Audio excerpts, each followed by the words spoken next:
Thank you, everyone, for being here tonight. I think we are ready to start. We will start with the roll call. Mr. Halpern. Present. Ms. Tanya Vudi. Here. Ms. Chow. Here. Mr. Hernandez. Here. Ms. Cohen. Here. Ms. Cartha. Here.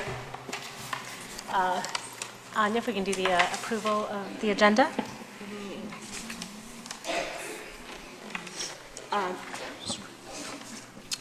I move that the Board of Education approve tonight's meeting agenda as presented. Second. I'll second. Mr. Halpern. Yes. Ms. Tanya Vudi.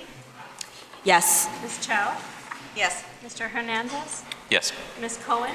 Yes. Ms. Cartha. Yes. And with that, we will move on to public comments. Okay. Well, while Adil is grabbing the sign-in sheet, I will note that members of the public are welcome and invited to address the board during open public meetings. The Board of Education shall not permit the voicing of personal attacks against any district employee.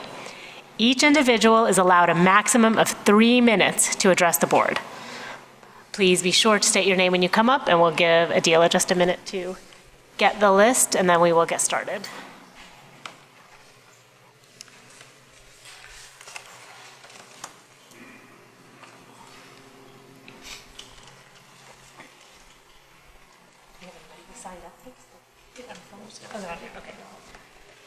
Okay, if we can start with Charlotte Corax.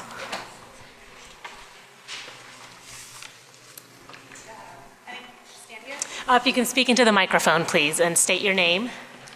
Good evening. My name is Charlotte Kovacs. I live at 1618 Pittner Avenue, which is just around the corner from here. And I have an upcoming third grader at King Arts Elementary School, and I am one of the incoming PTA presidents. Good evening, everyone. My name is Falana King. My address is 1720 Central Street, apartment 416. That's also in Evanston. I have a rising third grader also at King Arts. So I'm glad to speak to you guys today. Falana and I are here tonight to represent the parents, faculty, staff, and especially the students of King Arts who believe that a safe entryway needs to be the top capital budget priority for District 65 this coming budget year. I'd like to start off by acknowledging the staff, faculty, teachers from King Arts who came out on their first Monday of summer vacation. Please stand, King Arts. And we've got parents with us too.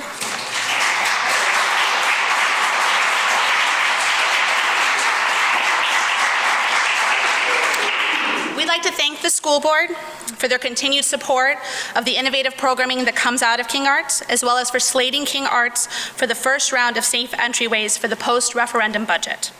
A special thank you to Ms. Chow for her past support of our school, and for Ms. Tanya Vudi, who has already reached out to us to come meet us at the school and talk to us directly about our concerns. We greatly appreciate that.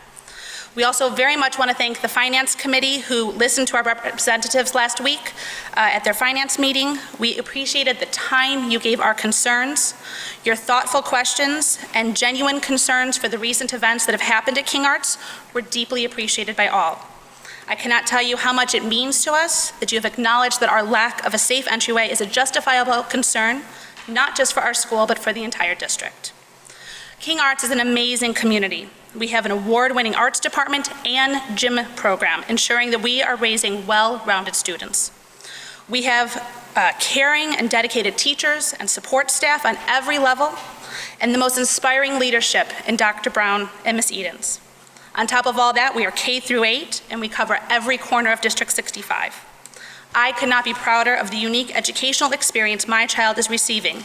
And yet, without a safe entryway, we have found that 92% of the teachers at our school, who give so much of their time, energy, and love to our students, feel that they are working in an unsafe environment. Thank you for your time tonight and your thoughtful consideration moving forward. We look forward to working together with the district over the coming months to bring about safety solutions at King Arts so that every child, every day, whatever it takes, becomes a reality in a safe and secure learning environment. Thank you. Thank you. Next we have Joseph Lublink. I apologize. Hi, everybody. My name is Joseph Lublink. I have gonna be second grader at King Arts, and super happy about that. Really love the school, and I've really loved getting to know a lot of the people who have put so much hard work into making it what it is. And some of the things that are on my mind tonight, I guess to amplify and just to share with you where we're at as a team at the PTA. Oh yeah, I'm a co-chair at the PTA. I'm coming in. I'm not used to saying that. So one of the things I want to just say here is that we recognize that you guys have slated King Arts for getting the double door safe entries, which is great. We're so happy about that, and some much needed roof work and maybe some asbestos remediation, et cetera. One of the things I wanted to just express is that we're interested in addressing kind of the whole picture of safety at King Arts, which we know includes protocol, the way that we do things. And we also recognize that we cannot employ good protocol if we don't have good infrastructure. So if we don't have all of the tools that we need in order to employ a good process, then we will be increasing our risk. And as you've heard from Charlotte and Philana here, there was a survey of 90% of our teachers feeling unsafe. And that's directly related to just the physical structure of the school and our ability to mitigate that risk should anything happen. So I just want to say we understand that it's both of those things, and we're excited to see something actually happen that addresses that. So in addition, I wanted to just talk about the camera system as a tool. In the meantime, we're talking about having double doors put on the school this next summer. And during that time, we're not improving any of the present tools that can be part of the suite of tools later. So they're not obsolete once there are new doors. They become part of the whole thing, the whole package. And so let's see.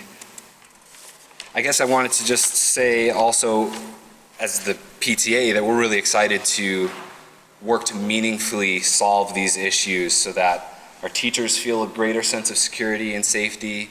Our students are spared any emotional distress that might happen from some sort of event that someone couldn't get in between, And so I just want to thank you all for your time and hearing us out, and look forward to just developing a plan that meets all these needs. So thank you guys.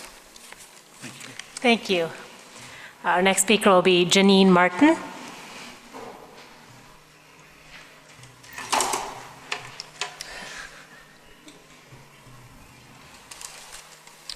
Hi, my name is Janine Martin. I live at 2200 Gray Avenue in Evanston. I have a rising second grader at Kingsley and a preschooler right here at the Joseph E. Hill Early Childhood Education Center. Both of my sons have been on IEPs since age 3 for various delays, all through District 65. I wanted to express my concern over the timing of the Algebra Pathways decision after the academic school year has been completed. Making a change like this after IEPs have been finalized, kids have finished school, and parents have not had an opportunity to voice their questions direct to the teachers and the administration, is not an example of the transparency that members of the school board have said was important and part of their promise to the community. Making a change of this nature is not a transparent approach, but instead feels like a way to move an agenda forward under the least level of parent involvement. I believe you all recognize this decision could be considered controversial with many parents. I would ask, before a change of this nature is approved by the board, that open meetings are held at middle schools and magnet schools to facilitate a dialogue between parents, teachers, principals, and administrators. That would be transparent and a way to get buy-in and hopefully support from parents to create a successful policy change. In the presentation that was presented June 5th, it doesn't have a page number on it, but after it talks about the algebra support, it says, a study from the University of Chicago's Consortium of School Research the effects of tracking with supports on instructional climate and student outcome in high school algebra supports the effect of an extra math support class. Quote unquote, schools that have successfully detracked classes have done so carefully. They allocated considerable resources to low ability students, including time and professional development for their teachers, with strong principal leadership and support from teachers. The results of this study are consistent with such approaches, and it goes on. My concern is that this approach has not taken the necessary time, or at least not gotten buy-in from the parents. That being said, I'm asking the board to not make a change of this magnitude before open meetings can be held and teachers and parents can have a dialogue. We saw the overwhelming success of this approach with information sessions conducted by Dr. Gorin and various other board members around the referendum, and I would expect continued types of meetings like that from this board, administration, and parents to continue the support that the community gave our school system. Why not delay this decision and take some time to offer all parents a chance to get on board with the change?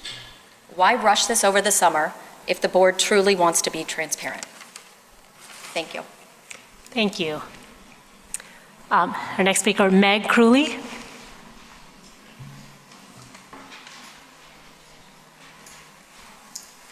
Hi, my name is Meg Crewley. I live at 1425 Church Street. I'm here tonight as the Vice President of the District Educators Council, and I'm here to remind the board and the administration that last week, math teachers came to the board meeting to speak about what is happening with our algebra classes and their desire to move forward in consolidating the classes. Math teachers have been having this conversation for over 5 years now. For the majority of students taking math in K-7, those students are in mixed ability classes. This changes suddenly in 8th grade when the algebra classes at middle school become tracked. Because of the middle school scheduling, those 8th grade students also become tracked for their other core classes as well. As presented last week, Algebra 1 students are mainly white students, and Algebra 8 students are mainly students of color. You've heard from the teachers that both of these classes are taught by the same teachers, using the same curriculum, and at the same pace. Therefore, there is no reason to continue this practice of tracking and having separate classes. When teachers are evaluated, a teacher who receives an unsatisfactory is considered as doing harm to children. As a district, we would then look to change the practice of the teacher. Your own District 65 equity report and your teachers have been telling you that this practice, sorting, separating students by race and ethnicity, is doing harm to children. So shouldn't we look to change this practice? Math teachers have been meeting all year and have been working to create a recommendation about changing the algebra classes from a tracked class to a mixed ability class. Many of the math teachers were surprised to see a recommendation by the administration to implement this change with only one school. The rationale given was that it would help to make sure the program would be successful and to provide the necessary supports for teachers. It's not clear why different supports are needed for teachers to make this mixed ability class successful when they already do this. Middle school math teachers regularly meet together to collaborate about differentiating instruction and to meet the needs of their students. They currently have access to and utilize the coaching supports. So we're confused why algebra teachers would need additional supports from what they are already provided. There is a great deal of data that was presented about tracking the negative effects of tracking. The district also presented data that showed the effectiveness of the algebra pilot for over a 5-year period, as well as the impact of the other algebra classes. Yet we are asking for more data. Perhaps the data that should be provided is justifying the continuation of a practice that tracks students. Our teachers remain committed to implementing what we believe is best for all students, which includes increasing student achievement as well as building their mathematical self-worth and identity. We continue to recommend combining the classes at all buildings for the upcoming year. Thank you. Thank you.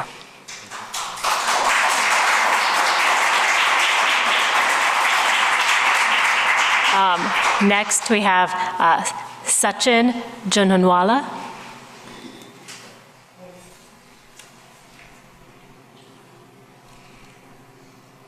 Hi, my name is Sachin Junjanwala. I live at 2226 Ewing Avenue. I have a rising first grader and third grader at Lincolnwood Elementary.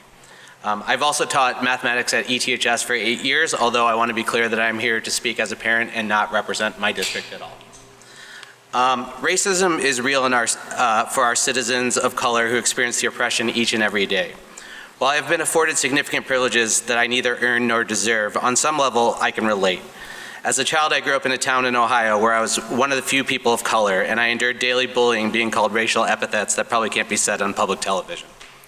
As a teenager, I was pulled over by law enforcement a few times driving in my own neighborhood, having broken no laws and asked why I was there. As a corporate technology director who spent much time on an airplane, I expended significant energy signaling to fellow passengers through smiles, a shaved face, and American-sounding words that I was no shoe bomber and no threat to their families. As a parent of children in today's world, I know what it's like to comfort a child who recently worried that his dad and grandparents, all of whom are citizens, are going to be deported because the kids at school told him so. More often than not in today's world, especially in more educated communities like Evanston, the racism they experience is not necessarily overt, but implicit and often unconscious. To quote NPR's Shankar Vedantam, racism is often not in the hearts and minds of people as much as it is in the air that they breathe. However, if we're planning on changing the air that we breathe, I believe we must do so by creating a climate that encourages discourse, education, and transparency, not with ideology, assumptions, and signals that implicitly silence those with differing opinions. If we want to truly help the most struggling students, we can't make the mistake of assuming that someone objecting to a policy on equity or an approach on measurement and make that mean that they're against equity. We can't make the mistake of assuming that increasing percentages of students being placed in the geometry at ETHS necessarily means that we've increased the success of our algebra program. We can't make the mistake of assuming that a few teachers coming to board meetings to support a proposal means that the majority of teachers or that all teachers support the policy. As we know, education is complicated. We cannot make the mistake of assuming that correlation means causation and that making all students take Algebra 1 in 8th grade, whether they're ready or not, will increase their chance of success in the future. Throughout the week, I've had parents and teachers come to me knowing that I am a teacher who work at District 65 or work with District 65 who feel silenced by the environment this board has created recently. When you ask a question at a board meeting like, who here is against this, you implicitly are saying you're either for us or you're against equity. This is a false choice in my opinion, and one that's beneath the capabilities and expectations that this community has for the board. So let me be clear. I have no idea whether this new algebra policy will work or not. I'm all for trying something new. I'm constantly doing it in my classroom, and I'm all for trying new things. But what I struggle with is to agree implementing a plan that will increase the workload on algebra teachers, although I've heard some say that it's not, without a clear measurement plan and governance structure to make sure that it's actually working before we roll it forward. I want to make sure that we're not disproportionately hurting those students that we're trying to protect before we roll it out in the future. So I believe that we owe students of color this, not just the optics of political success, but that we give them a high quality education that ensures their success in the future, and that's the equity they deserve. Thank you. Thank you.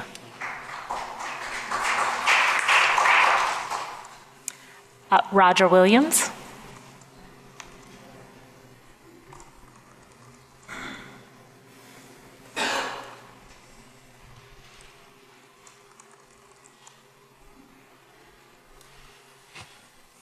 Good evening. I'm Roger Williams. My kids are long out of District 65 or ETHS, but I'm a resident of Skokie, 9007 Somerset Trail, and also right now I'm the leader of Opal. Just want to make a couple of statements. I viewed the meeting that you had last week, and it caused me to think about equity.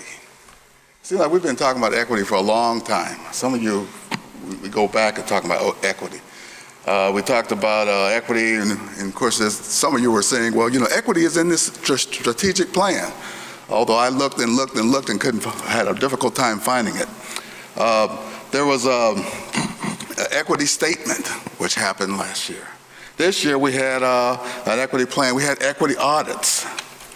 And then what was so disturbing about the meeting that I watched last week, and I guess I really didn't know this, I'm not an educator, that tracking is alive and well in District 65 and has been for quite a while. And of course I know that what's going on at the high school, that there has been some movement, in fact some success in moving away from tracking, where some people wonder, well, you know, they consider that we're going into a dark area going into detracking. Well, all you got to do is go just half a block away and find out a good example where detracking is actually working. So I want to say about equity. Equity and tracking do not go together. They really do not. They don't work together real well. They're strange bedfellows. They don't belong together. And when I think about algebra, and I tracked algebra where Algebra 1, 70% of the white children were in Algebra 1, and the rest, and then the people of color the students of color were in the lower group. And meanwhile, when they go to high school, they end up, the ones in Algebra 1 end up going into, AP classes, geometry. The fact is there were two main paths there. But basically, the main point that what I'm trying to say here is that if you're really sincere about equity, you can't do tracking. It just doesn't work. Now, I mean, some people can work with it and everything like that, but in my view, they're like two opposites. Because you see, you can have philosophy, you can say great words and everything, but eventually, how does it play out? Well, tracking is not the way equity plays out. So just think about it. Thank you.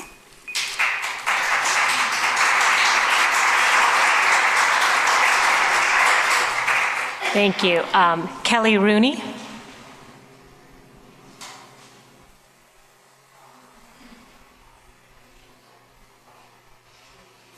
Good evening. My name's Kelly Rooney. I live at 9348 Morgan Avenue. Both of my daughters are too young to be in District 65, but will attend Lincolnwood. I have been the district's math instructional coach for the past 4 years. Prior to that, I taught 6 years at Nichols, Math 6, Math 7, and Algebra 8. In my role as the math coach, I have the honor and pleasure to work with all the talented, hardworking math teachers in our district. As a coach, I work with teachers on curricular implementation, trying new instructional strategies, modeling practices, through instruction and co-teaching, and discussing how to best support students. As you can imagine, I spend a large amount of my time in various classrooms in both the middle and the magnet schools. Messages educators send to students are powerful. When our educational system sorts students by testing measures, that message becomes that some students have great ability while others do not. The reality is, students in Algebra 8 and Algebra 1 are more similar than they are different. Regardless of whether I'm in an Algebra 1 class or an Algebra 8 class, I see students being challenged by the same content, getting stuck in the same areas, and benefiting from similar classroom discussions and interventions. The truth of student similarities is further confirmed anytime I walk into an algebra class at either King or Rhodes. It is the differences of our students which rely the greatest of opportunities. Multiple perspectives on solution paths to math problems, honoring how their understandings and experiences shape how they view math. Matsuo last week has shared some very powerful charts regarding the breakdown of each of the 3 different algebra classes in regards to gender, race, and socioeconomic status of our 8th graders in these courses. The impact of this sorting is detrimental. To be clear, these classes have the same curricular scope and sequence and achievement gains on MAP. The call for more data or to wait for a better time is indeed well intended. Yet how can our community continue such inequitable practice? These classes are predictable by race and socioeconomic status. Mathematics ability is sometimes erroneous thought as innate intelligence, that some have and others do not. Instead, mathematics ability is a combination of experience, effort, determination, and opportunity. High-quality mathematics teaching and learning cultivates the mathematics abilities of all children. As you heard some of my colleagues at last week's board meeting, the district teachers are ready to eliminate this antiquated model of sorting students into separate algebras. This will take work, no doubt, from our algebra teachers with support from math coaches, administrators to promote equitable practices. Sorry, I'm going to jump ahead to honor the time. This will also require the district to continue developing strong partnership with parents to continually refine what it means to learn and engage mathematics. I want to just end with a quote by Dr. Pedro Noguera, Distinguished Professor of Education at UCLA. In regards to the learning spaces schools create for students, he says, "We need to create students that are organized to meet the needs of kids they serve instead of what we've been doing. We expect kids to adjust to the schools, and if they can't, we say something is wrong with the child, instead of focusing on engagement and nurturing the love of learning in kids. By combining the algebra classes at the middle school, we take an important step forward in realizing a school district that fosters this deep love of learning mathematics for all students." Thank you.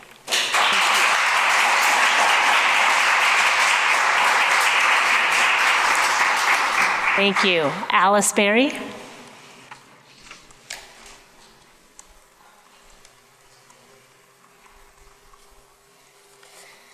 My name is Alice Berry. I live at 1630 Main Street in Evanston. I'm a writer and was recently honored to join the board of OPAL. I was grateful for the open discussion of math tracking at last Monday night's Finance Committee meeting, which I watched on videotape more than once. I'm grateful to Board President Suni Kartha for inviting the educators who were present at that meeting to sit at the table and engage in back and forth so that I could hear their passion for equity and learn from their expertise. I'm grateful to educators like Amy Nesser and Jennifer Olson, whose passion about the equity piece kept them fighting this battle again and again over the years.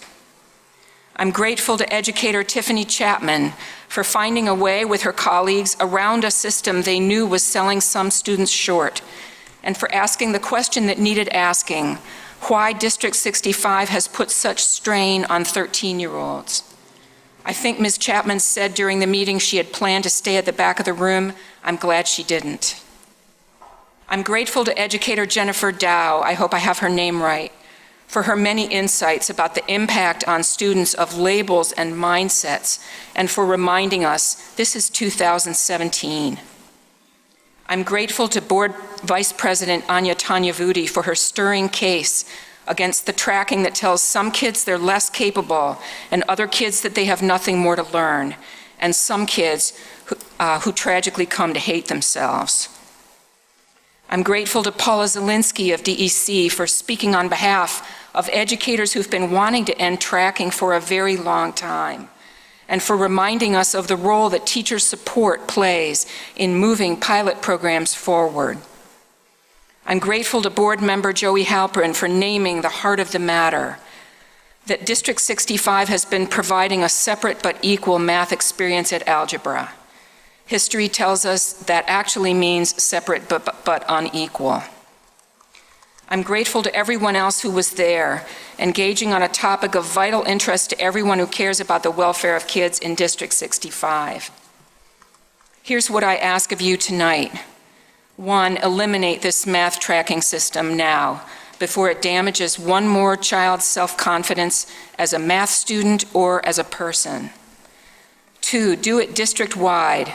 Don't ask parents of 2/3 of our middle school kids to wait another year for the more equitable math program Evanston should have had all along. 3, approve whatever support classes are needed to help students who missed a piece or two along the way catch up and get excited again about math. There was some discussion about how to communicate the change to parents who've already been notified. As skilled educators, I would think you can educate any parents who might be inclined to worry about mindsets and how all kids, including their kids, are going to benefit. Thank you.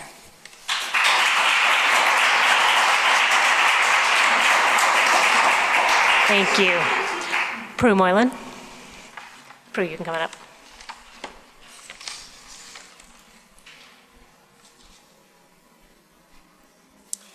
Good evening. My name is Prudence Moylan. I live at 1113 Wesley Avenue, and I'm a member of Opal. The agenda for the board meeting tonight made me look back on the past year with a new sense of hopefulness for the future. Last June, you wrote an equity statement. Equity walks began last fall and have informed the equity policy approved this spring. Evanston voters approved the referendum to support the district financially, to assure continuing quality, which includes a commitment to equity principles in all decision-making. Now, new board members and board officers are building on what has been accomplished. The algebra curriculum placement recommendations show how to put an equity lens into practice. The data provided evidence of the issues raised by parents and other stakeholders about 2 different algebra groups. The research cited demonstrates that mixed placements benefit all students, and I strongly support the move to provide single mixed districts, mixed classes in algebra. The current, I must say, when I read over tonight, I thought, before I heard tonight, I thought, you know, I guess it's good to start somewhere. And that's the tradition of this board that I've experienced recently. But after I heard tonight, I thought, why keep up this pretense? Why not do it when we know it's the best thing for the students?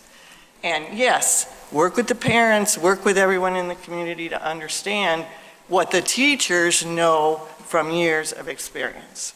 So I hope you change the proposal and pass it for all students. So I was also glad to read about the equity hiring plan and to look at it.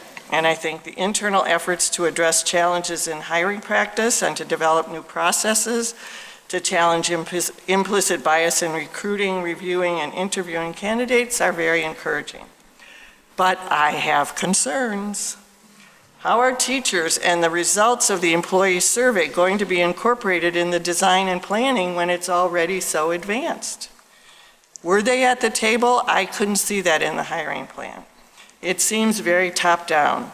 Administrators and a few staff members who deal with a diverse community. Demographics presented compare the district and the state, but not the diversity of schools in the district.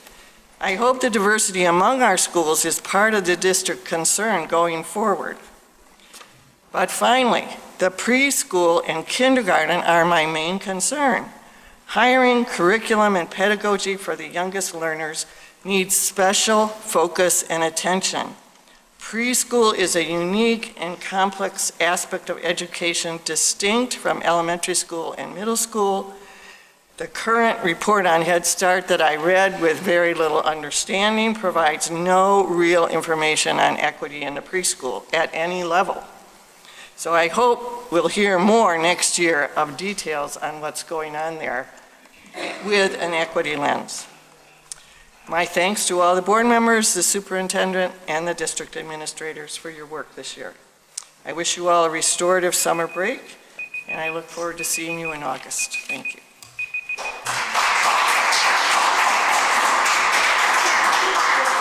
Thank you. Karen Kortright?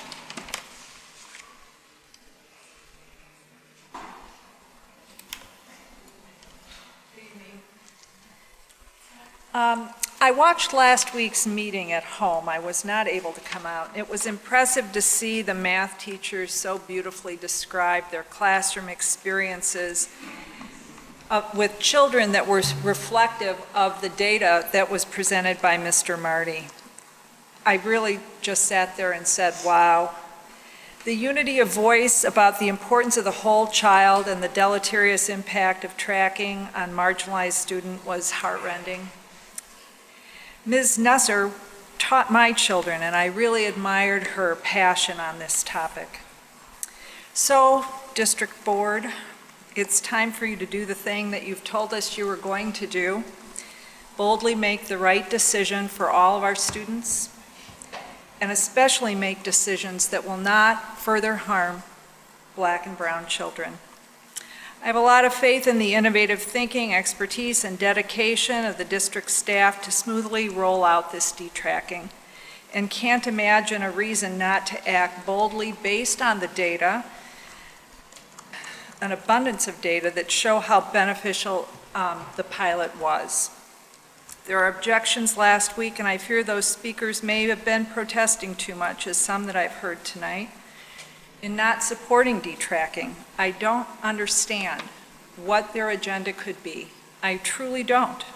But the totality of the data and the teachers and the administrators favor immediate detracking. I want to say just a word about my own children's experience of tracking in District 65 and 202. They're long grown, and they had friends from daycare and preschool through their early elementary schools across races and cultures. That stopped when tracking started, and the kids that they were in classes with from that day forward mostly looked like they did. Happily, today they have friends across races and cultures again, but there was a big hiatus in that. And I just think that it is so clear that what we are doing with tracking is segregation. And that has no place in this district. Thank you.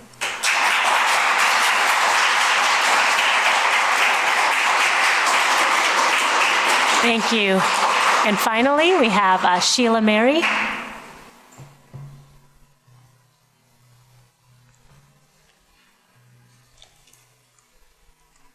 Hello, my name is Sheila Mary. I live at 1214 Main Street, and I want to make clear that I'm here speaking for myself, not as part of my professional relationship.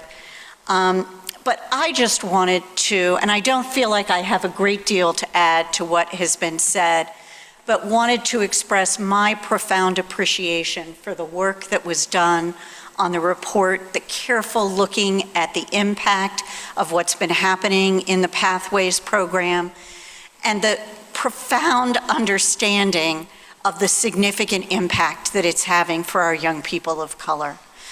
We as a community so pride ourselves on valuing diversity, and we cannot continue to make that claim and continue to do what we know absolutely has deleterious effects on a significant percentage of our children.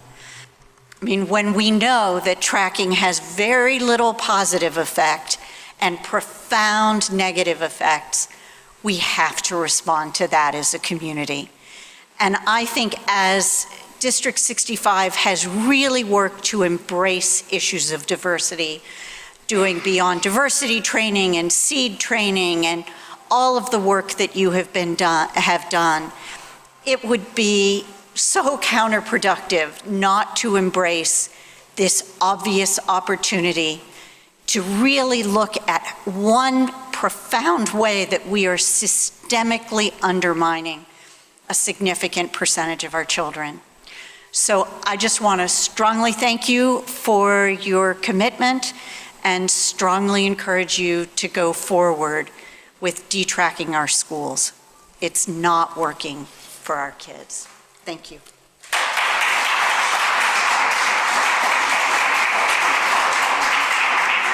Thank you, everybody. We will now move on to Superintendent, Board, and District Communications, and a couple of very special send-offs that we need to give tonight.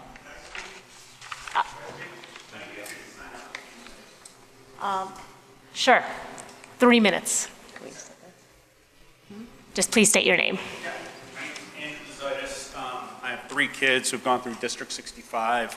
I have one still in District 65.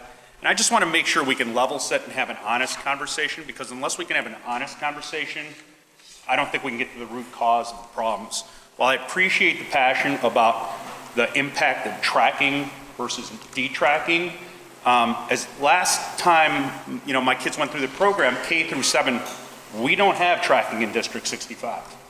There is no tracking in K through 7. So calling District 65 a tracking organization is completely unfair.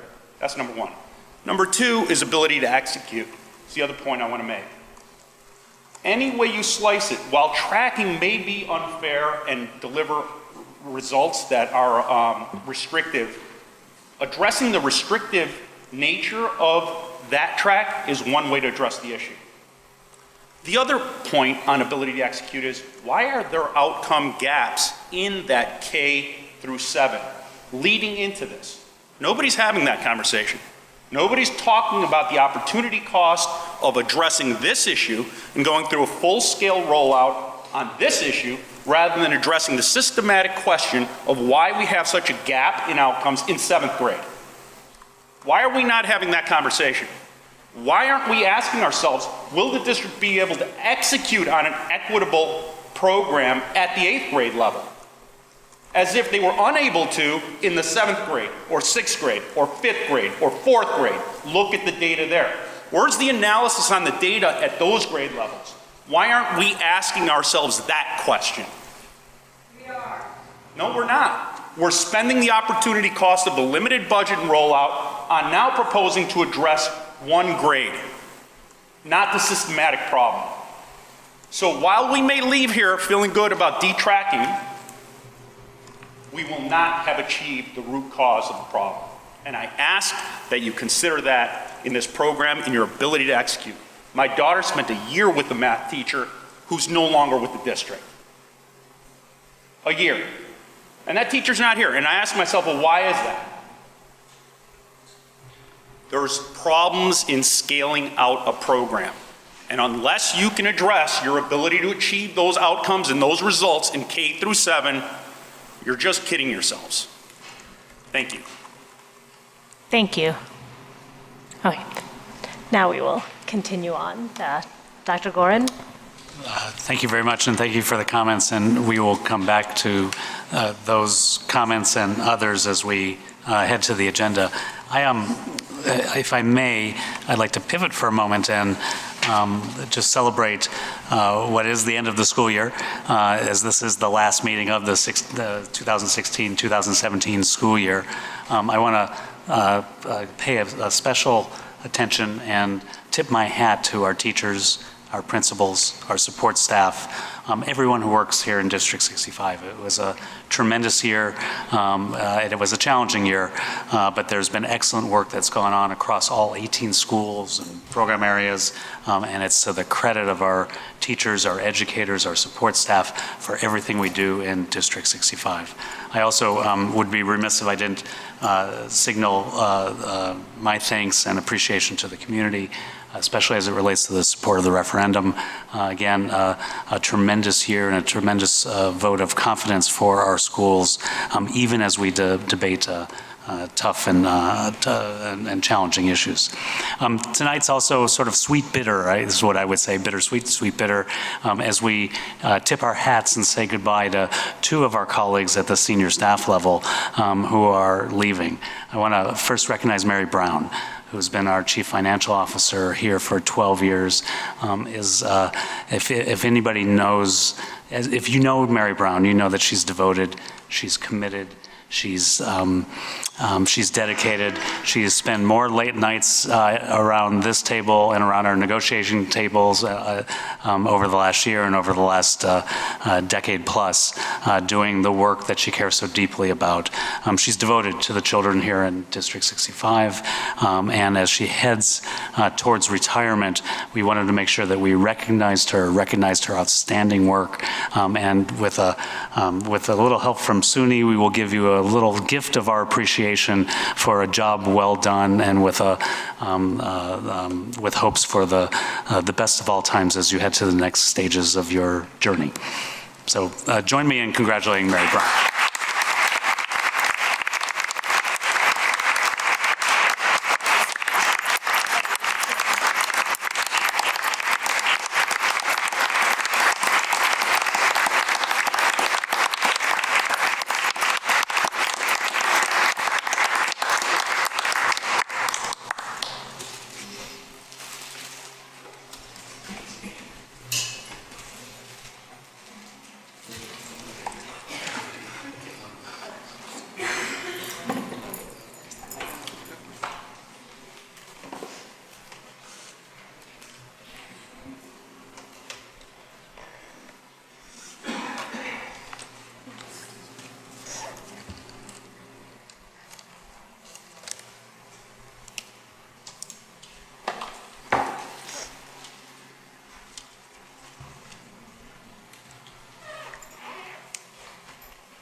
It's also, again, I'll use the word bittersweet, to recognize the contributions over the past 3 years of John Price, who's been the Assistant Superintendent of Schools.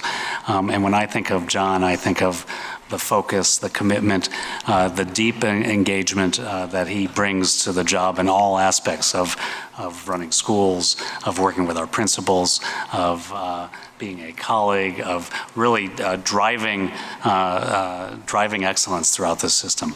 John also serves as a critical friend to all of us who serve on the cabinet level, at the senior level, to the board, and to our colleagues out in the buildings. He's been a great champion of our principals and a professional developer extraordinaire in terms of bringing on programming and programs that have really helped our school leaders grow. It's with great pleasure that I can tip my hat to Mr. Superintendent as John moves on to become the superintendent of North Chicago. And it's with great appreciation from your colleagues around the table, the cabinet members, the board members, the principals and staff and teachers who are part of this district, to wish you well, to thank you for your dedicated service and your late nights. And I think we have to thank your families for that as well. And if you would, to accept a gift of appreciation from the board and from the cabinet on behalf of a job well done.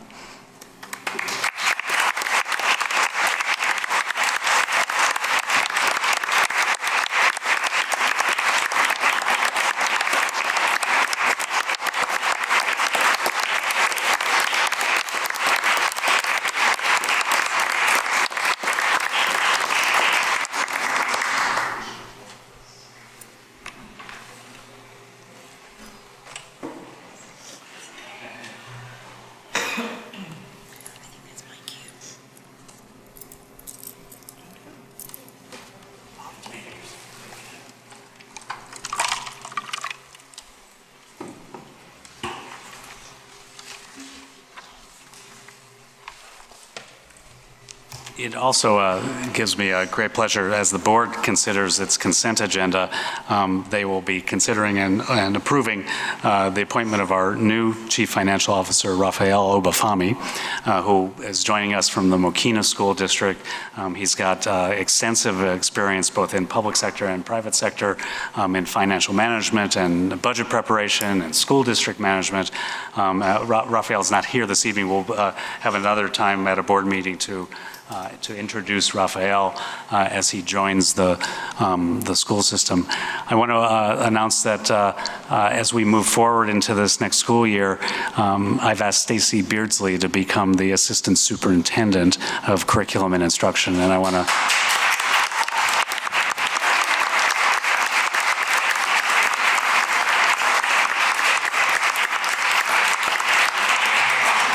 I didn't even have to say, join me in congratulating Stacy, but it's in recognition of outstanding work as we're working to move forward on our efforts to make a difference in the lives of kids. I also want to recognize that Peter Goddard is going to be shifting into a role that we're calling the Chief of Accountability, Equity, and Organizational Development. And this is to take Peter's unique skills to really connect the dots between the work that we're doing to make a difference in the lives of kids, the equity agenda we have, and the organizational dynamics that we have to actually move forward. So I want to congratulate Peter in that promotion as well. And you can join me in clapping for Peter.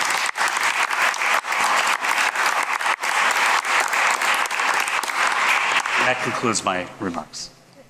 I want to give the board a chance. Any comments or any? I had one update I wanted to give. As it doesn't directly relate to board work, however, coming out of the referendum and much of the support from the community, a lot of the concerns understandably were related to our ability to ensure that folks who are most affected by this tax increase could be supported. So I just wanted to let everyone know and engage you if you want to support this group. We have a task force currently running. We met a couple times, have been in discussion with the City of Evanston as well as Connections for the Homeless on a way to scope a program so that we could provide emergency assistance. We, not the school district, we, the community of Evanston, could provide emergency assistance or assistance to families that may be at jeopardy of losing their homes or be outpriced through this kind of being the pivot on that. We've had some really good early discussions. Currently, Connections for the Homeless is scoping out what a program might look like. And then there's folks, it's going to have to turn into, obviously, something that's supported by members of the community. We have a number of members of the community who were involved in the referendum, who responded to some of my posts on Facebook.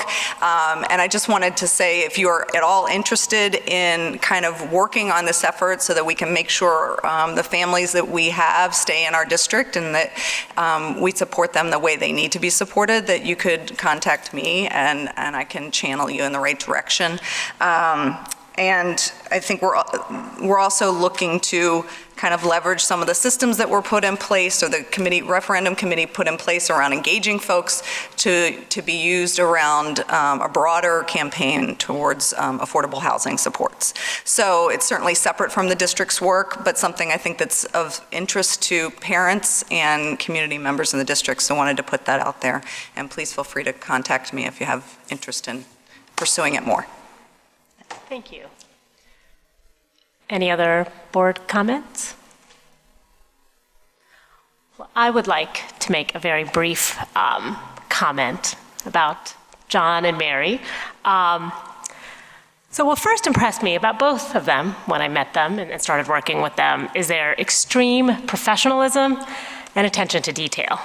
Mary in particular, you have, and I mean this in the best possible way, but you have an almost computer-like access to information about the district's finances, about capital projects, past and present. There have been so many times that I've sat at finance meetings in awe of your ability to answer even the most minute questions about budgets or buildings from years past without looking at a note or without fumbling for details.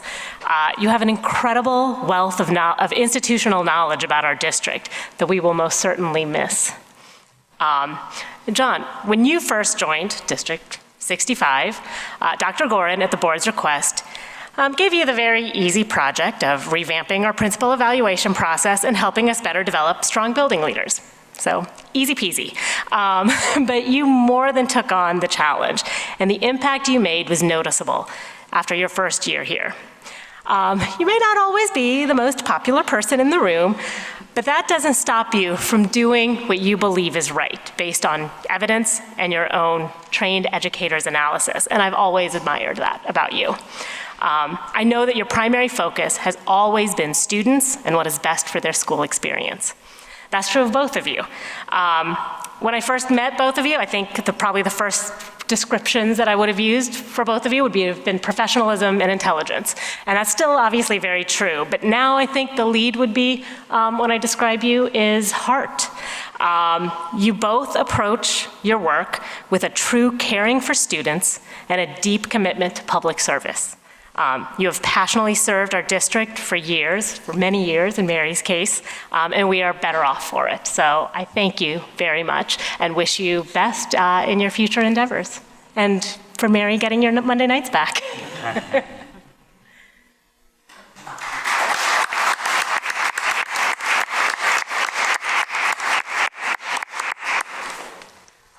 Okay. If that is all, then we can move on to proposed action items.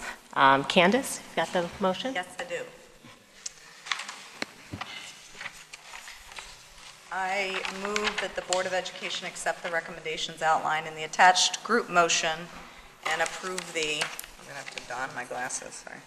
Personnel appointments, leaves, retirements, and separations, May 2017 board meeting minutes, destruction of the April-May 2015 closed session audio recordings, April 2017 list of bills, treasurer's report budget amendment, gift acceptance for Dewey, Bessie Rhodes, and district-wide, FY18 technology spending request, FY18 Click insurance renewal premium payments, FY18 self workers compensation renewal, FY18 prevailing wage resolutions, FY18 working cash fund transfer, FY18 transfer of interest from debt service fund resolution, and the annual safety survey. Do we have a second? Second. Mr. Mr. Halpern? Yes. Ms. Tanya Budi? Yes. Ms. Chow? Yes. Mr. Hernandez? Yes. Ms. Cohen? Yes. Ms. Cartha? Yes, motion carries 6-0, one absent. We will move on to the approval of the revision of Algebra 1 placement criteria. We'll have Mr. Hernandez, if you can read the motion, and then we'll move into discussion. Sure. I move that the Board of Education accept the recommendation for a phased implementation of an Algebra 1 class for all 8th grade students on the algebra pathway.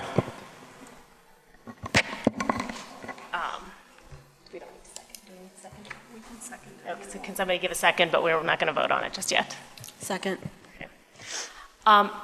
Before I turn over the presentation to Dr. Gorin and his team, I think it's important to address some of the misinformation that I think is circulating regarding what is currently happening in our schools, what the administration is proposing to change, and why and how the board is making this decision now.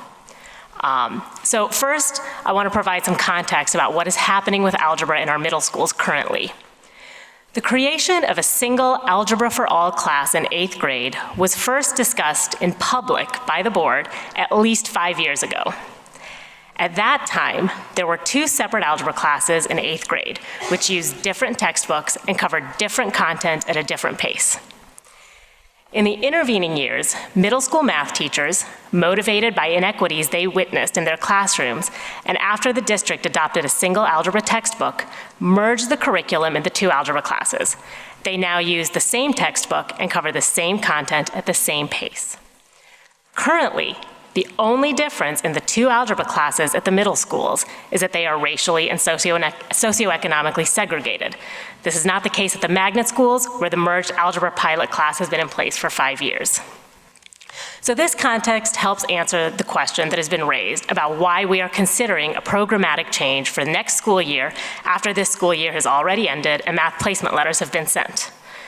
The answer is that this is not a programmatic or curricular change. It is simply a vote whether or not to continue a placement process that results in racially and socioeconomically segregated algebra classes, which, since math placement drives scheduling, ends up segregating other classes throughout the day. The curricular math content for 8th graders, which for the past several years has been the more rigorous Algebra 1 content, will not change as a result of any vote by the board tonight. It is true that math placement letters have been sent, and the administration will share with us their plan to communicate with parents and students about any consolidation of classes. But the fact is that the proposed change will not alter the class that students are taking next school year. There's also misinformation being disseminated about the boards rushing through this decision without data or stakeholder input. As I mentioned before, this has been a public board-level discussion for at least 5 years. The June 5th presentation by the STEM team thoroughly and meticulously presented the district's data on Algebra 1, Algebra 8, and the Algebra Pilot. Additionally, the presentation offered extensive educational research regarding the effects of tracking for students of all abilities.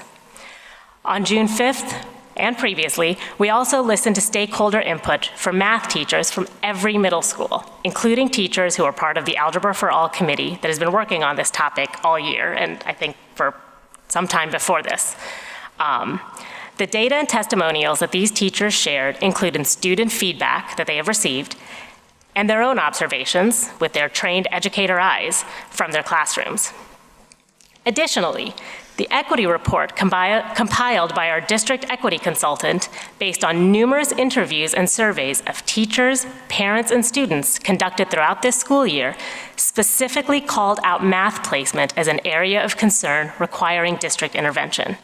And yes, frankly, we have listened over the past 5 years to feedback from parents reluctant to make any changes to the status quo. So while there may still be disagreement about the substance of the administrative proposal and the board's decision later tonight, this discussion has taken place transparently and publicly for many years. There has been extensive data provided for our review, including data that shows that an impressive 82% of our 8th graders are placed in geometry or higher math at ETHS, which was an original goal of the consolidation proposal. And this is not a vote on a programmatic or curricular change. Rather, Per the charge of our recently adopted equity policy, we are examining and changing educational practices, policies, and processes that contribute to and perpetuate racial disparities and the disparities of those who have been marginalized in society by their identity, culture, or economic status. Thank you. So with that, Dr. Gorin? Yeah, let me, and thank you for the comments. Let me kick off with a few comments, and then I'll turn it over to Matsuo Marti to give the presentation. And I just want to say again some context in terms of as we think about consolidating and as we propose the consolidation of our algebra courses into Algebra 1. One, we're keeping the same scope and sequence for Algebra 1.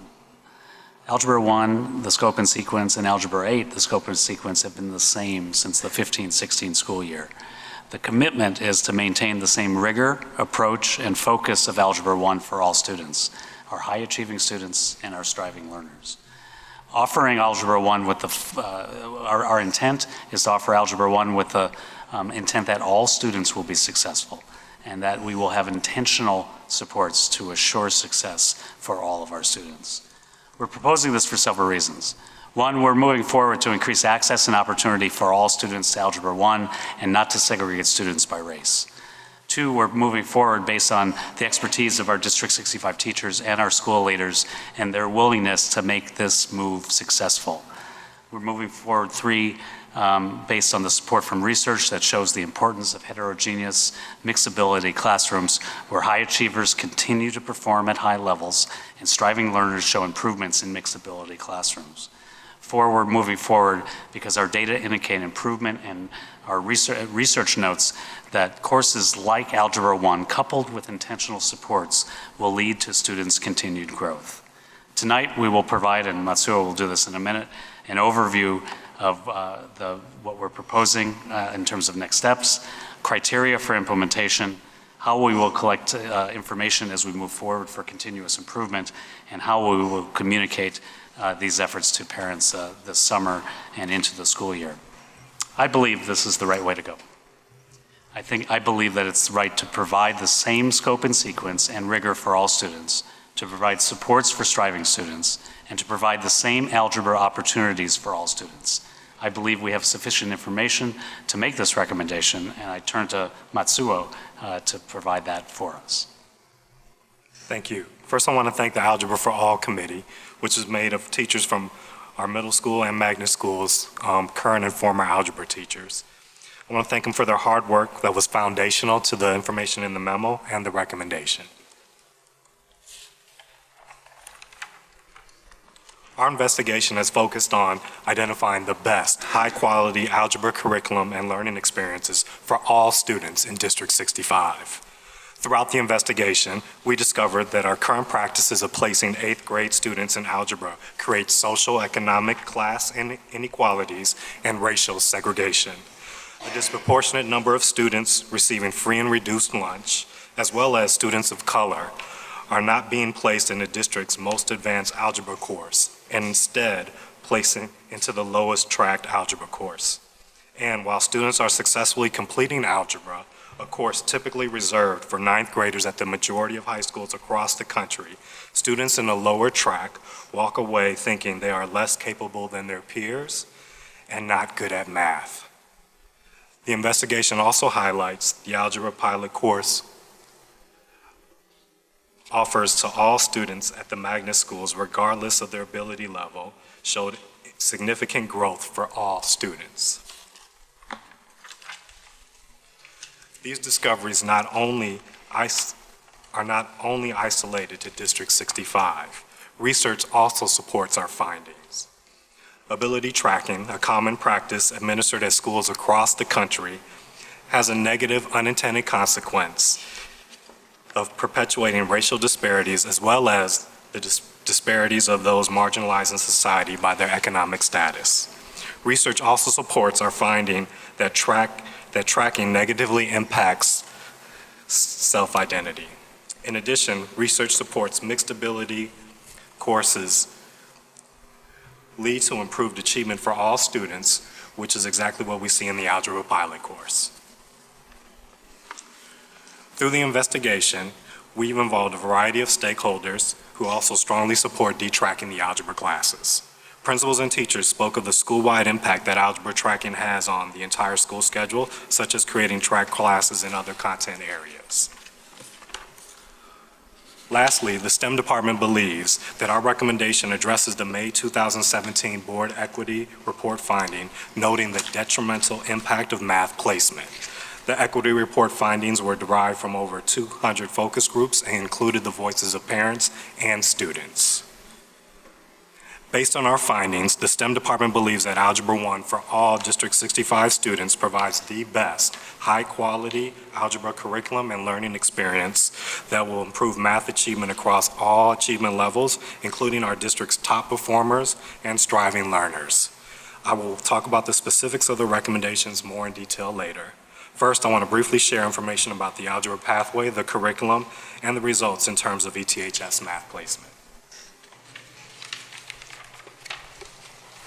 This slide illustrates the D65, D202 math pathways. Students on the algebra pathway complete the algebra in 8th grade and have the opportunity to take at least one AP college-level math course at ETHS.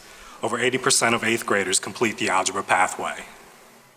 Currently, District 65 offers 3 algebra courses. Placement at the middle school is determined by a combination of MAP and math placement exam scores. Magnet School students are placed into the algebra pilot course. While in the past, the algebra curriculum has been different, currently the curriculum is the same regardless of the course. Teachers of Algebra 1, Algebra Pilot, and Algebra 8 are expected to follow the same scope and sequence. Last week, teachers shared that they teach the same lesson to both their Algebra 1 and Algebra 8 students. Additionally, the Algebra Pilot course curriculum has been the same curriculum as Algebra 1 for the last 3 years. The district's algebra courses are positively impacting student achievement. Over 80% of our 8th graders place into geometry or higher at ETHS. Math placement at ETHS is determined by 2 factors, math grades and MAP scores. ETHS does not use the fact that a student took either Algebra 1 or Algebra 8 into consideration when deciding math placement. Next, I want to dive into our findings from both an equity analysis and from an achievement analysis. District 65 recognizes excellence requires commitment to equity. Through our commitment to equity, all board members and District 65 staff have a responsibility to change practices that contribute to and perpetuate racial disparities and disparities of those that have been marginalized in society by their economic status. The District 65 STEM team examined student demographics from 8th grade students enrolled in the 3 algebra courses during the last 3-year period. We found that students of color are more likely to take Algebra 8 instead of Algebra 1 at a disproportionate rate. In addition, students identified as receiving free and reduced lunch are more likely to take Algebra 8 at a disproportionate rate. Here's the graphical representation of the data. Notice that less than 10% of Black students and less than 15% of Hispanic students take the district's highest level algebra course. This is compared to 45% of white students that take the Algebra 1 course. We also see disparities when we look at the socioeconomic comparisons. While less than 10% of students receiving free and reduced lunch take Algebra 1, over 40% of students paying for lunch take Algebra 1. In terms of academic analysis, achievement analysis, regardless of the algebra course, student achievement was positively impacted as indicated by students exceeding expected gains. Students in the Algebra Pilot course, regardless of their academic level, demonstrated more than expected growth across all quartiles of students. The Algebra Pilot course is the only course to show this type of growth across all quartiles of students.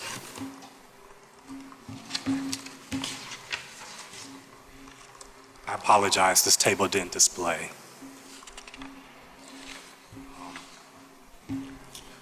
Board, you guys have a copy of the table. All right. So this table highlights the academic achievement. Notice students in all algebra courses exceed their expected gains. Also notice the increased growth in 8th grade compared to 7th grade across the quartiles of learners. This means that students grew more in 8th grade compared to their growth in 7th grade. There was statistically significant growth of quartile 1 students for Algebra 8 and Algebra Pilot. Statistically significant quartile 2 growth for students in Algebra 8 and Algebra Pilot. Significant growth of quartile 3 students for Algebra 8 and Algebra Pilot. And statistically significant decreases for quartile 4 students in Algebra 8 and Algebra 1, while students in Algebra Pilot increased their growth. This figure shows the average conditional growth percentile by math course at each grade level. The conditional growth percentile is a student's percentile rank for growth. A conditional growth percentile of 50% indicates a student's growth exactly matches their expected gains. A conditional growth percentile of more than 50% indicates students exceeded expectation, and a conditional growth percentile of less than 50% suggests the student's growth was below expectation. This graph shows that regardless of the course, students exceeded their expected gain. The red bars are over 50%. This graph also shows how much more growth students had in 8th grade compared to 7th grade. Students in Algebra 8 and Algebra Pilot grew more than students in Algebra 1. In fact, the students in Algebra Pilot surpassed Algebra 1 students despite beginning significantly lower in 7th grade. This figure shows the grade 8 conditional growth percentile by quartile. All quartiles of students have larger than expected growth, again, greater than 50%, except for quartile 4 students in Algebra 8, who gained just slightly below their expected growth. Notice there is no significant difference in student growth between Algebra 8 and Algebra Pilot students in quartiles 1 and 2. Also, no significant difference in student growth between Algebra 1 and Algebra Pilot students in quartile 4. During our last board presentation, we were asked to examine ETHS geometry placement for Algebra Pilot students. Unfortunately, we were unable to gather the results from ETHS in the limited time. However, the District 65 RAD team did create a proxy of ETHS math placement. ETHS places students based on math, grades, and MAP scores. The RAD team looked at MAP scores over the past 5 years and identified students most likely to repeat algebra at ETHS. Students with MAP scores below the 30th percentile are most likely to repeat algebra.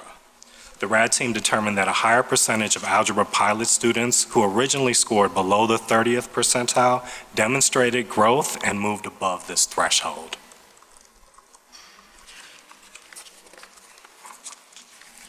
Based on our equity analysis findings, the academic achievement finding, the research that illustrates our local findings match results from other schools and districts, and the board equity report recommendation, the STEM department recommends all 8th grade students on the algebra pathway enroll in Algebra 1. We recommend that in school year 17-18, in at least one middle school, all 8th graders on the algebra pathway enroll in Algebra 1. The middle school will also create the Algebra Excite course, targeted to students with a high likelihood of repeating algebra at ETHS. The middle schools will be identified through an Algebra 1 school readiness evaluation that I'll discuss shortly. We also recommend that in school year 18-19, all 8th graders on the algebra pathway at all District 65 middle schools be enrolled in Algebra 1. Additionally, we recommend that the board commit to the Algebra 1 and the Algebra Excite course for a 5-year period. Purposeful school reform addressing inequitable practices require long-term sustained support. The 5-year time frame will enable District 65 the opportunity to monitor and improve implementation. Lastly, we will communicate with impacted stakeholders. Let me share the next steps. We will conduct an Algebra 1 school readiness evaluation to determine the school or schools implementing Algebra 1 for all students during school year 17-18. The STEM department has the resources to comprehensively support one middle school, and we can also distribute these resources across more than one school based upon the level of support required. We will work collaboratively with school and district leaders to identify the schools by July 15th. Here are some of the supports our team will provide schools and teachers. The equity training helps teachers understand the impact of culturally relevant pedagogy in order to create more equitable learning environments. The targeted professional learning communities establish collaborative opportunities for teachers to use ongoing assessments to identify differentiation needs, as well as examine opportunities to develop mathematical practices and habits, and incorporate structures that support student development of improved math self-identity. Informing parents of this decision is important, particularly since families have received their child's math placement decisions for next school year. The STEM department will need to inform families at schools implementing Algebra 1 for all students next year of any updated math placements. In addition, we will work with school leaders to communicate the decision at school and district events throughout the next school year. District and school staff also needs to be informed of any changes. We will work with school leaders to communicate this to their staff as well as with district committees. To ensure success for all students, the STEM department will monitor both Algebra 1 and Algebra Excite courses and make refinements and improvements. We are expected to see Algebra 1 course demographics become more representative of district averages. We also expect MAP achievement to show continued growth in math learning. Additionally, we expect students to report more ambitious math instruction, higher teacher expectation of student performance, and higher teacher support for students achieving their goals. We also expect teachers to report high levels of support both from schools and the district. In closing, Algebra 1 for all District 65 students provides the best high-quality curriculum and learning experience for all students that will improve math achievement across all academic levels, including the district's top performers and striving learners.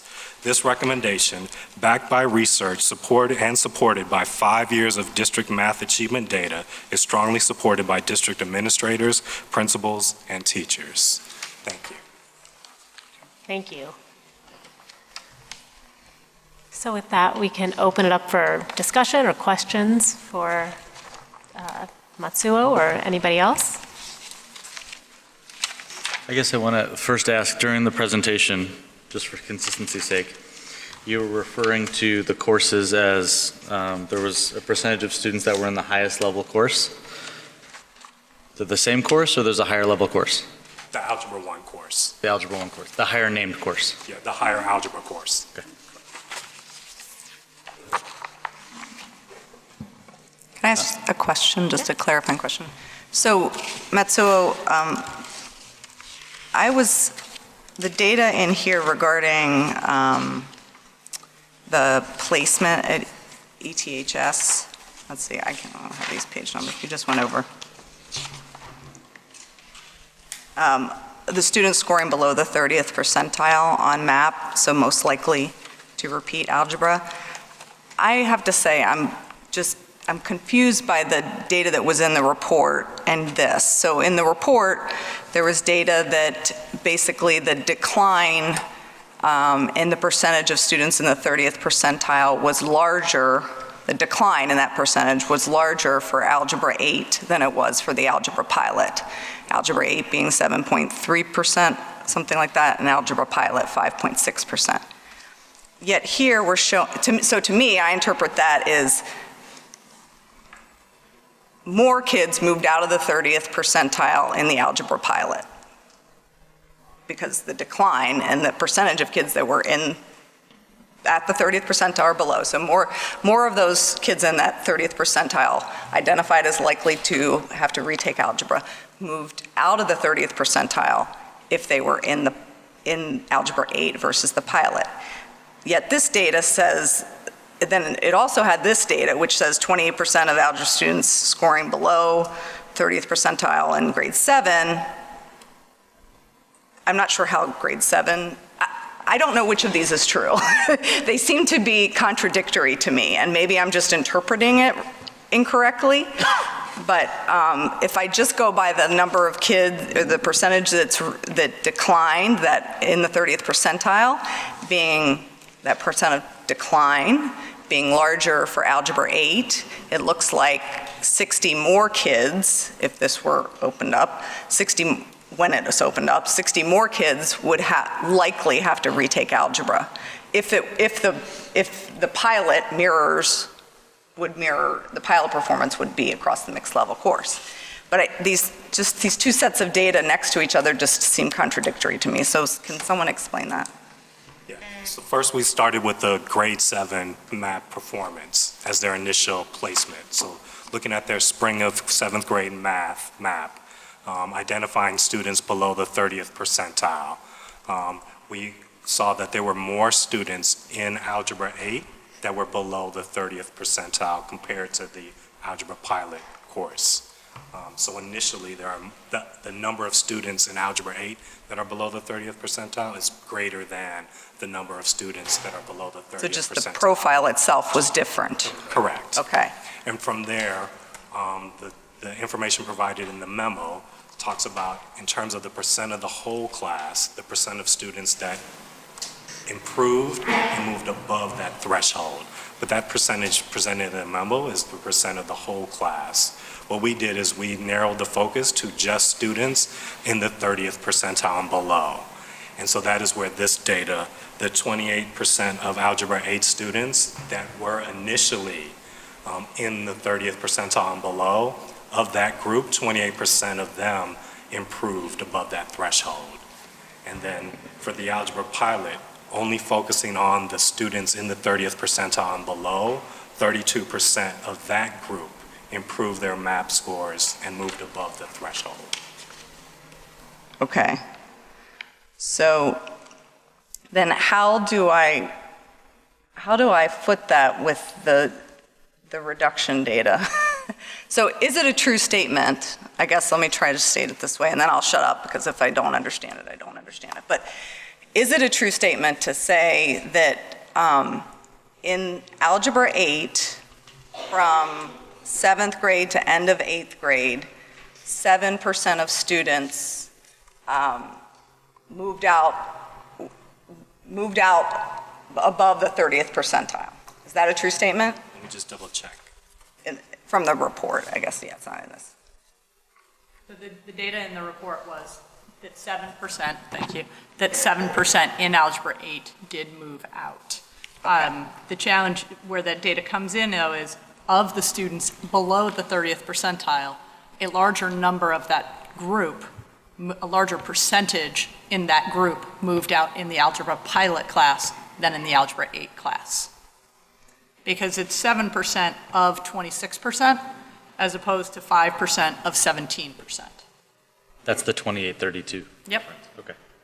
Okay. So when we look at the subset of students in the 30th percentile or below, which is, a pathway to go into algebra and entrepreneurship, a larger percentage of the kids in the Algebra Pilot moved out of that sub 30 in the Algebra Pilot class than the Algebra 8 class. There just happen to be more kids in Algebra, there are more kids in Algebra 8 that are in that predicament. That's correct. Than there were in the Algebra Pilot. That's correct. So, okay, to the profile of the student body is different.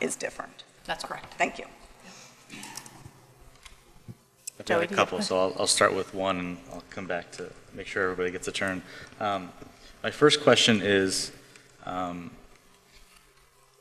we're reporting here that 18 and 77/100% of students in the Algebra 8 class are moving on below the 30th percentile, right?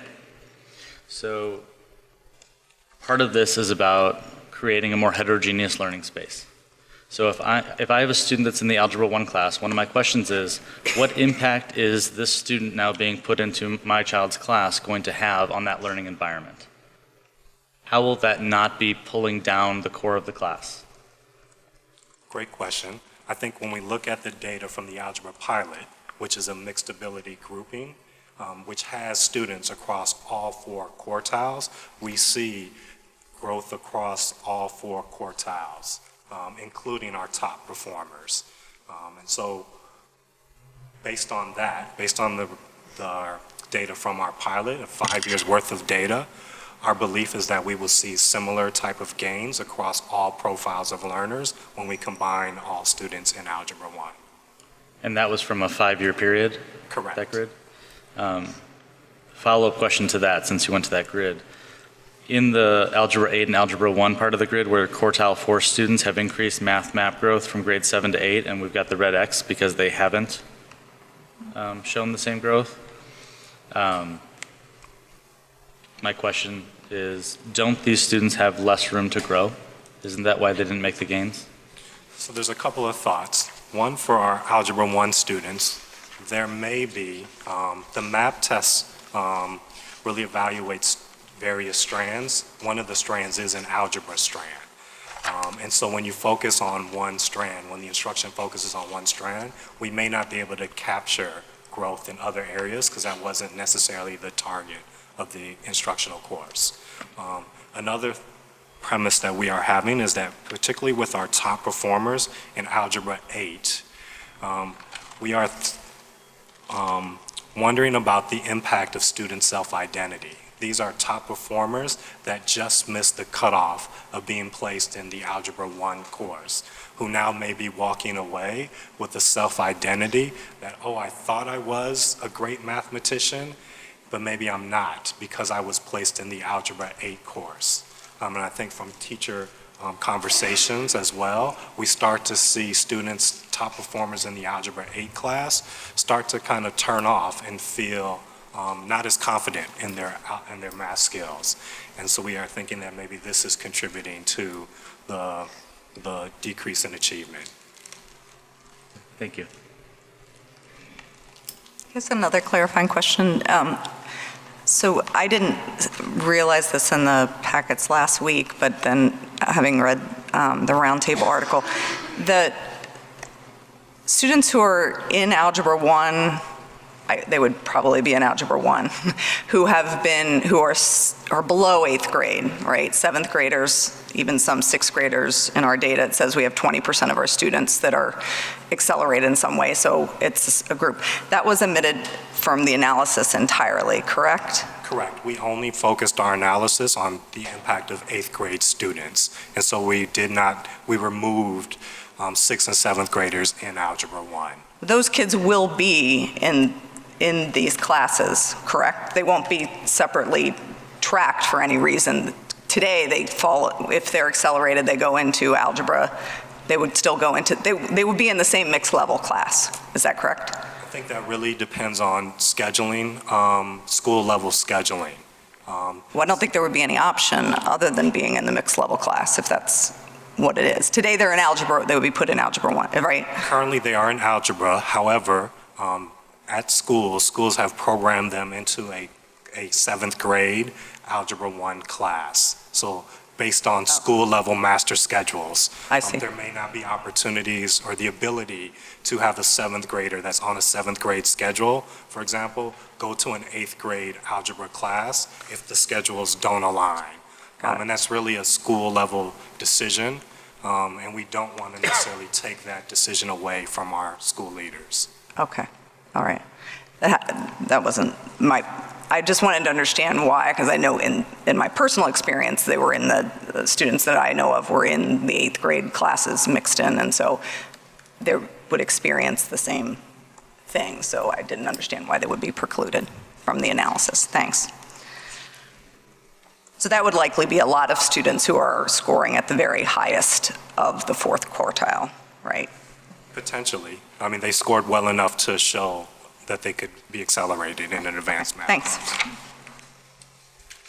I have a few quick questions, but really quickly, I feel it important, given last week's conversation and the ensuing micro conversations that have happened in the past week, to make it clear that I am conceptually behind the changes that you've proposed. But I do still have some questions around it. Still, questions linger about the Algebra Excite course and trying to make sure that we aren't just shifting the marginalization to a more acute group. So can you help me understand how the same scheduling issues won't plague these students and how there won't be the same racial predictability of this group of students and what measures are going to be put in place specifically for this group of students? I think we believe that it's not tracking because they are all going to be taking the Algebra 1 course. So we've eliminated the Algebra 8 versus the Algebra 1. All students in 8th grade on the algebra pathway will take the Algebra 1 course. In addition to the Algebra 1 course, there will be students that have a high likelihood of repeating Algebra 1 at ETHS, so primarily based off of their current MAP achievement levels that will be targeted into the Algebra Excite course. So I'm still not understanding. So one of the issues we currently have with our Algebra 1 and Algebra 8 distinction is that kids, because of that distinction, end up getting scheduled and basically follow the same kids around the school for the rest of the day. And I'm wondering how that's not going to happen with the kids placed in Algebra Excite. Is that with the loss of foreign language? Is that where the swap happens? So the students will take the Algebra Excite course in place of an elective, primarily based off of how students are currently receiving these resource classes. It replaces one of their foreign language elective. I think to try to address a couple pieces within your question, Lindsay, one support class will be created in order to, one Excite course will be created in order to provide that, in order to serve up to 2 different math classes, Algebra 1 classes. So the students, if I were just to, so math is a double period. We may have an Algebra 1 course running first and second period. We may have an Excite class running third period, and then another Algebra 1 running fourth and fifth. Students could be scheduled into that from either the 1-2 combination or the 4-5 combination. So we end up with greater scheduling flexibility because we've consolidated the Algebra 8 and Algebra 1 classes. We're also drawing from multiple Algebra 1 sections into one single Algebra Excite class, which runs for about 37 minutes. That class would also be enrolled at a lower number of students per class in order to attempt to meet the needs and be responsive to those students so that they can experience success in Algebra 1. So if we're drawing out of 2 Algebra 1 classes, we're drawing from a potential of 50 to 60 kids to one Algebra Excite course, which might be enrolled, at about 20, that we're able to mix those kids up and work on more flexible schedules pretty easily. That class in itself, Algebra Excite, at this time will probably continue to look disproportionate in regards to race and socioeconomic. Those are, a bit of what was raised in the comments earlier. Those are the things that we need to continue to work on, and we are working on K-8 about improving opportunity for students by race and class across the board for all our students. So it's about the mixing of kids from multiple courses in order to break down some of those kind of stereotypical paths in our middle school schedule. In the monitoring of the program, can we put additional monitors in place for the students that are in Algebra Excite, particularly to monitor their whole child wellness in conjunction with being in this stratified group of students to make sure we aren't exacerbating an already sensitive issue? We can take a look at that and see if there's a way we can monitor course feedback or something along those lines. Thank you. The second question I have is an extension of the Algebra Excite program, actually, and that's, I want to understand, do we currently have a similar course available at either of the pilot locations? We currently have a similar class available at Haven right now that's doing an algebra support class. So is that with Algebra 8 students, and they're then also taking the Algebra support class, or is it Algebra 1 students taking the Algebra support class? That I don't know for sure. Okay. The reason I'm asking is because, we're asking for, and this is the second question is somewhat related, so forgive this clunkiness, but the 5-year request, what is that asking for? I think overall the board's commitment to the Algebra 1 for all students over a 5-year period so that we could continuously evaluate, monitor, and improve the Algebra 1 course and the Algebra Excite course. I guess I'm just wondering if that's necessary. Given the board's purview and us staying on the balcony, if you will, for having just completed training, it just seems like, it's basically, I feel like it's the administration's call on what tweaks are made to the program. It almost seems unnecessary to put that into the vote when the board maybe shouldn't be voting on it at all. So I have the same concern about the 5-year commitment. I think as a board member, I want you guys to excite all of the kids and engage all of the kids and inspire all of the kids and have the autonomy to knock it out of the park. And if you're doing something that's drastically going the wrong way in 2 years, bring back a different plan and communicate a different plan that says we need to tweak or turn a different way. I don't see a need to put a time limit on it from that perspective. But I agree from that standpoint. We too want to knock it out of the park, and part of knocking it out of the park is to be reflective on our practices, and that's where gathering data over time to make early course, mid-course corrections, and to be very focused on how we're doing the work that we're arguing we're going to do. So it's really important to be able to gather that over time. The 5 years it takes time to be able to do some of this, and I'm good with the acknowledgement of the need for time. Right. But it's your call. That's the way that I feel like it's the administration's call. Take the time that you need to determine if the program is effective or not. And if you get to a point where you feel like you definitely know it's effective, then call it a success. And if you get to the point where you feel like you need to make a change to it, make a change to it. I think I respect that position, and I think there has been significant question about whether this is something the board should vote on, and I agree that there's not clarity there. I think the reality is that over the past 5 years, the board has weighed in on this and has in fact prevented the change that the administration wanted to be made from being made. So my guess is that this request for the 5 years comes from that history of the board intervening in this topic in a way that it maybe hasn't in other curricular topics. So I think it's a fair question to raise, but my guess is that that's where the I understand. I guess that commitment, the desire for that commitment comes from. I definitely understand the emotional desire to have that in place, to feel like you have a safe space to be able to bring the changes forth that you want to see brought forth. I guess I just wonder, in practice, how does that 5-year constraint actually manifest? And that's where I'm having a hard time really getting my head around it. And because of that, I think I mentioned, it seems like, pork being added to a bill. I just don't, it just seems unnecessary, and I don't really know how it would really manifest in practice. This also seems to hem in your ability to make modifications, I would think, if they need to be made.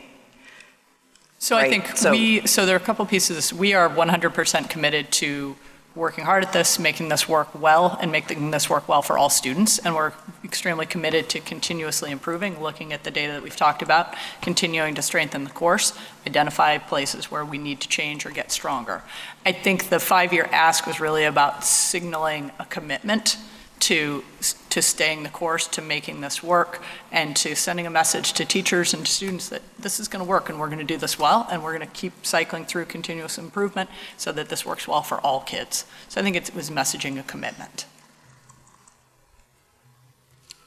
Sorry, I had 2 more quick questions.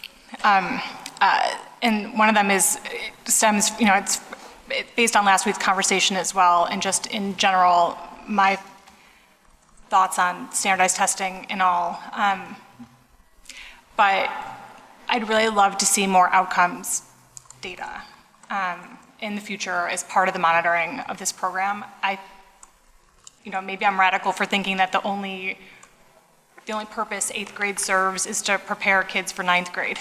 And the only purpose 9th grade has is to prepare kids for 10th grade, and so on and so forth. And so really we can't measure the effectiveness of our programs in 8th grade unless we know how kids are not only placing in 9th grade, but what their performance and their overall, social emotional well-being is in 9th grade.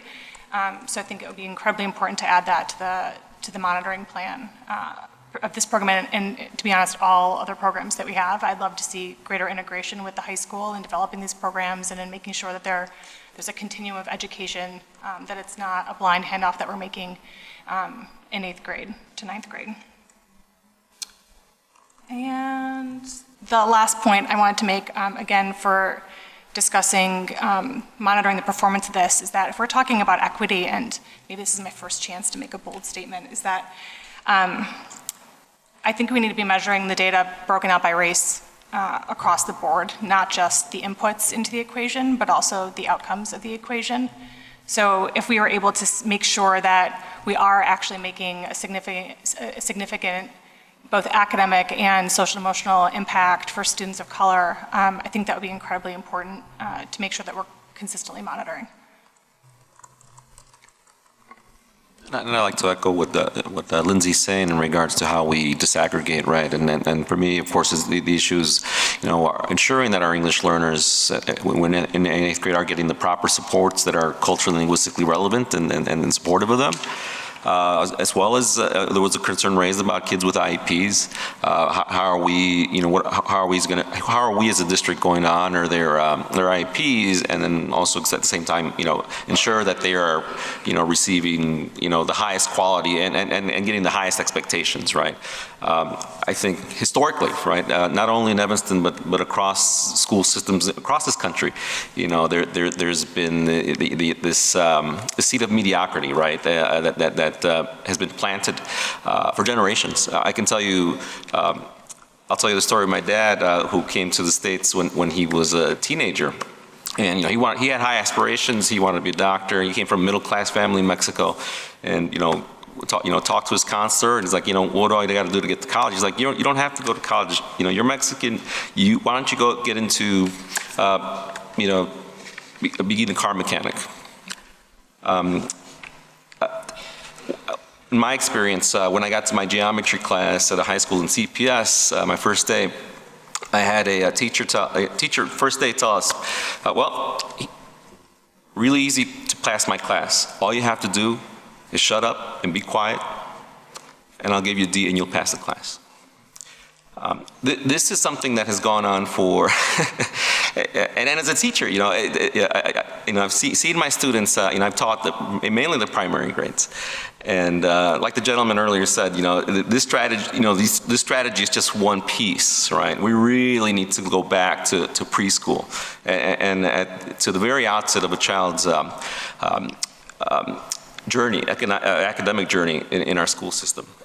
Because again, you see kids who come in excited and ready to learn, and again, so brilliant and smart, and with so much potential, but that by the time they hit 3rd grade, and particularly my English learners, they hit testing season is what we call it, right? Because in January, February, March, again, instruction shuts down. That's something we should look at as a district, really analyze our testing policy, and the way we might be over-testing kids, and how testing historically has not accurately measured the talent of children. So, like Lindsay was saying, we need more different types of data, quantitative as well as qualitative, in regards to how kids are feeling social emotionally. And how do you quantify that? You can't. How do you quantify, again, for years, parents have talked to me, as an educator, as a community organizer, like, what do we have to do? I've been in communities that have asked for high expectations for their children. Latino and Black families want the best, just like every other parent does, right? But a lot of times, there's this, again, these lowered expectations for our communities. And it heartens me to hear that we, as a district, are going to be bold and try to create a change that is very necessary. Looking at the equity reports, look at the Hispanic, achievement reports, the Black student achievement reports, it's very clear that something has to change. And I'm glad to be part of a board that's on the verge of starting to make those changes. The community's been asking us, what are you going to do? It's nice to have an equity policy. It's nice to have an equity statement. What are we going to do? This is the first step. But again, this shouldn't be the only step. We need to look back, like the gentleman was saying.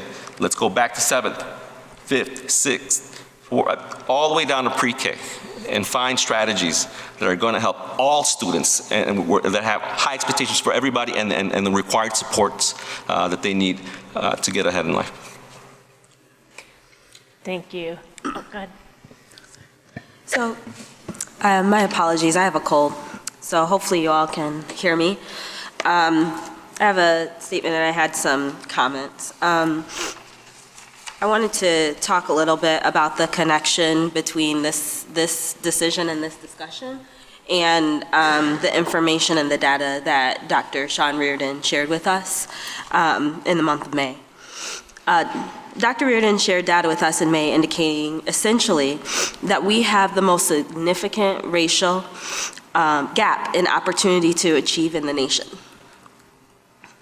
Despite the fact that our city is relatively small and the income gap is half that of cities like Atlanta, our gap in performance on standardized assessments is the same by racial delineation.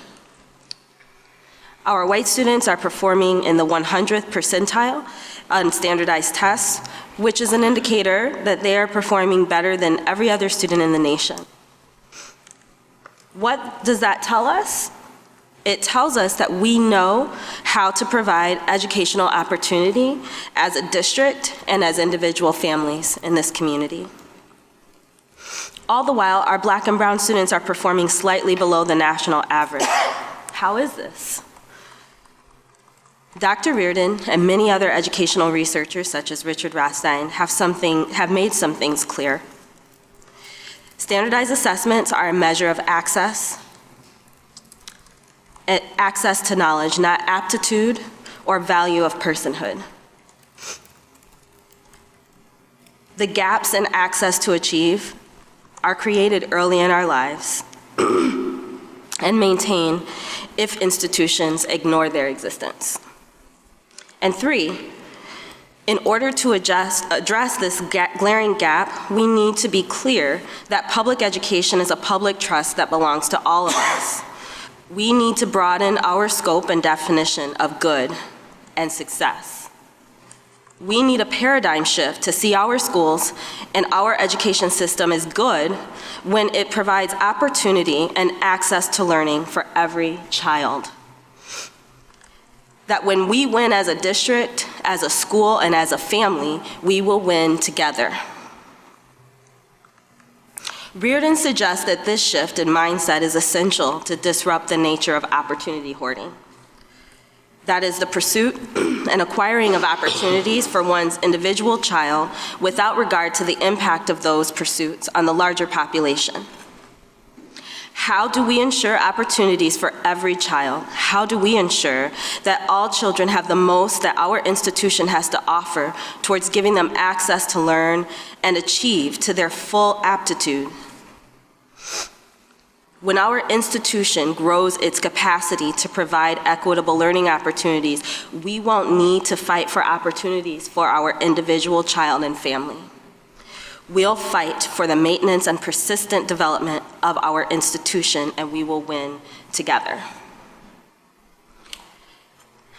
Every time I have participated in a conversation with folks around this data, their reaction is outrage. How can that be here?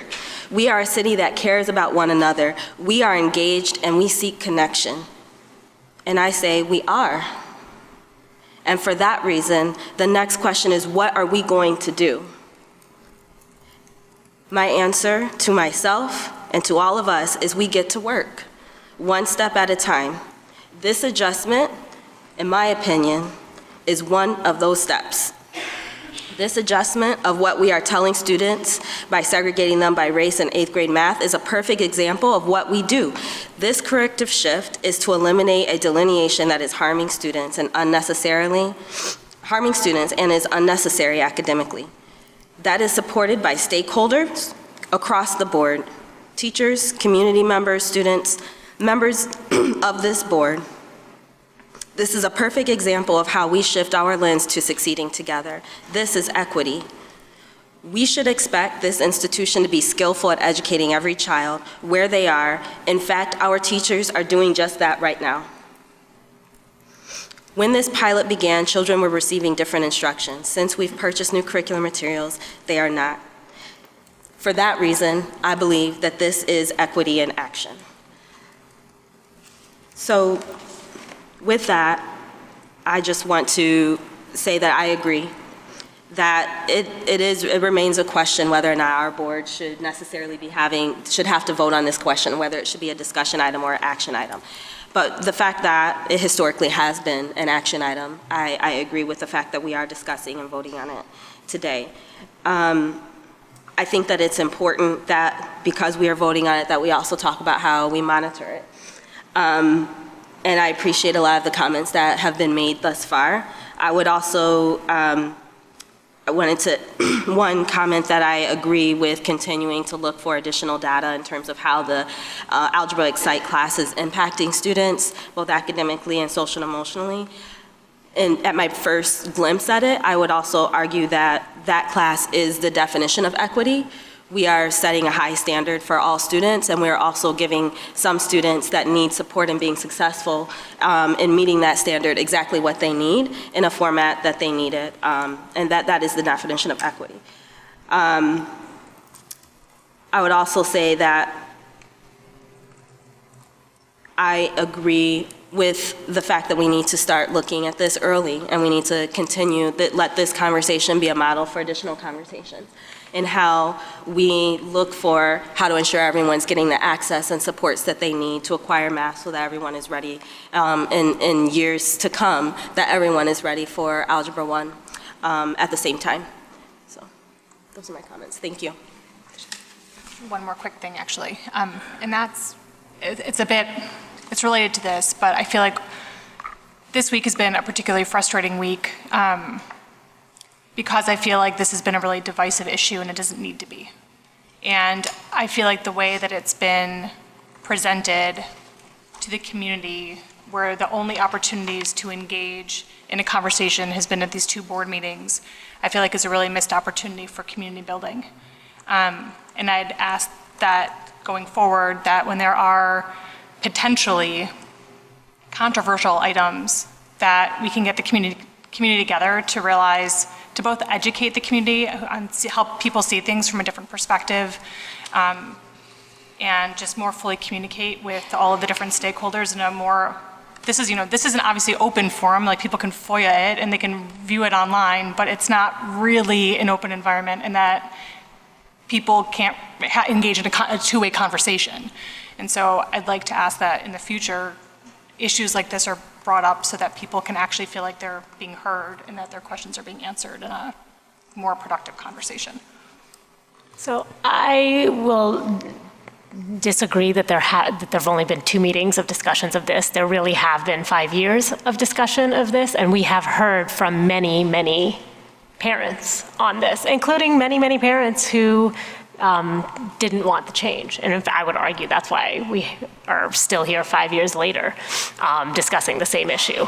So I'm going to just, I'm not disagreeing with the idea of community engagement on future issues, but I'm going to push back. And again, I would point to the equity policy, or the equity report that Corey presented to us a couple of weeks ago, or a few weeks ago, where she did engage intensively with different stakeholders around a variety of topics, including this topic. So we've gotten a lot of feedback from parents. We obviously got a lot of feedback from teachers and administrators on this.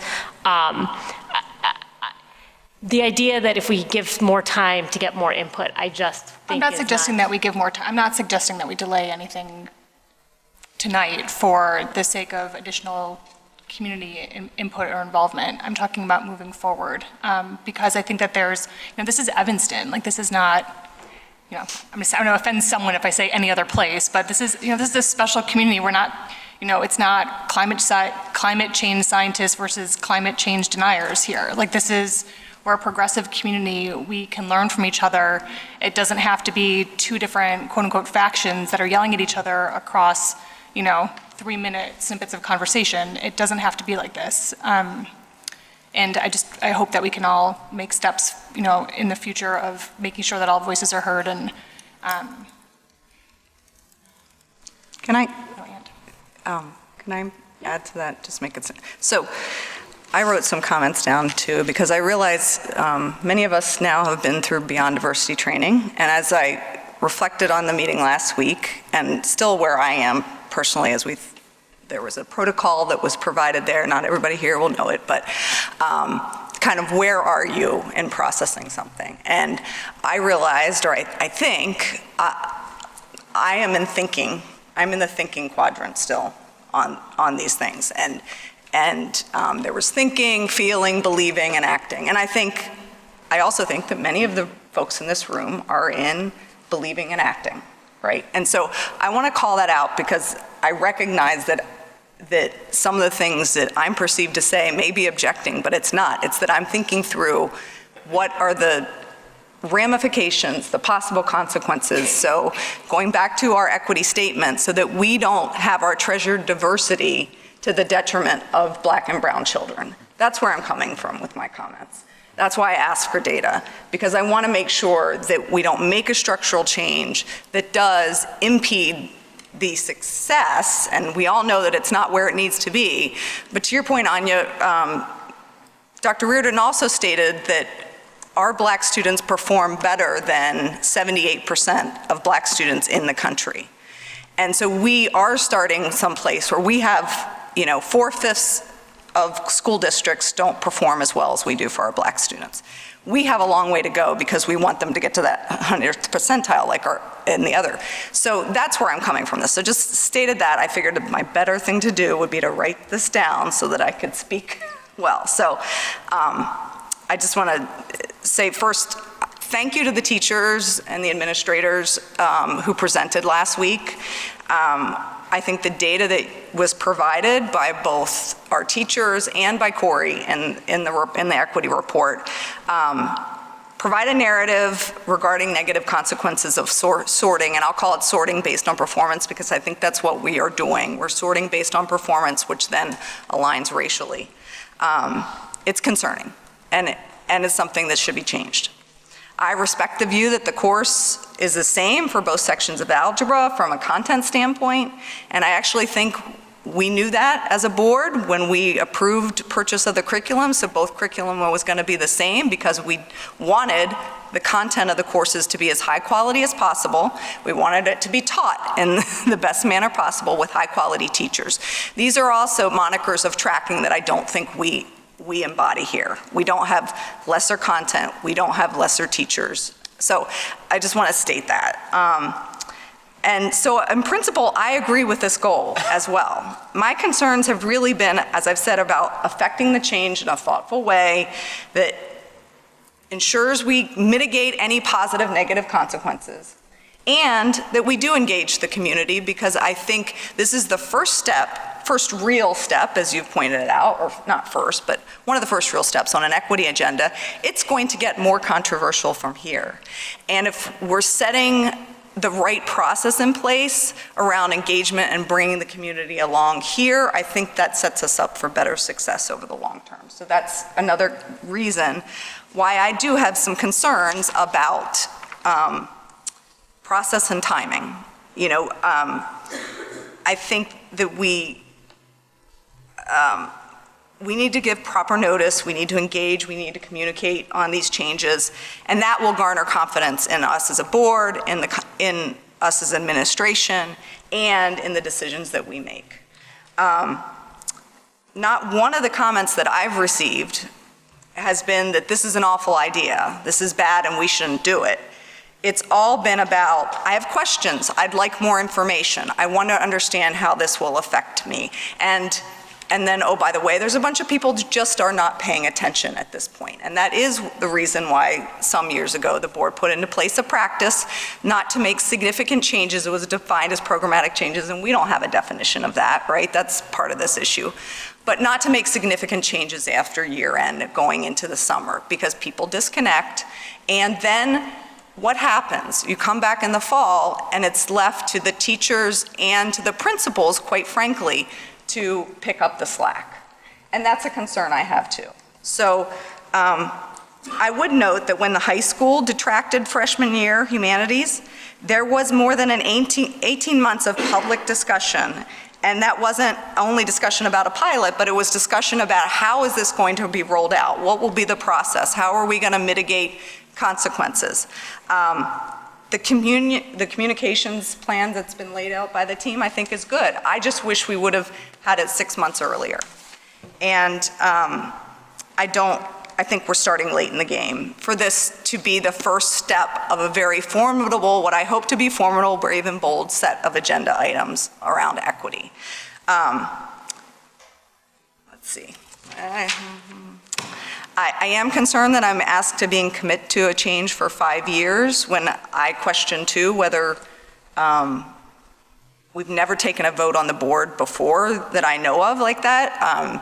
I believe the administration has to set an evaluation plan and that it should be monitored. And I do believe we should get regular reports of that monitoring. I think that that is part of whether it's an FYI, not that we're deciding, but that we should be transparent in the monitoring of that. And that data should include long-term outcomes. One of the things I'm disappointed about in the pilot, yes, it's been 5 years. We've discussed it the first time. It was one of the first big items we had and we joined the board. A year later, we had a long discussion. Then I think we kind of missed a year. And then last year, we were focused on acceleration, so we didn't. But from the very outset, we talked about accumulating data that would not only talk about placement, and in the memo, I think the high school offered, placement data is one thing, but from the high school perspective, it's about performance from then on. So it troubles me that over 5 years, when we could have been accumulating that data and provide a really airtight, just an airtight package to present, that we don't have that. So that's my issue, but it is an issue that I have. And I want us to be confident we go forward.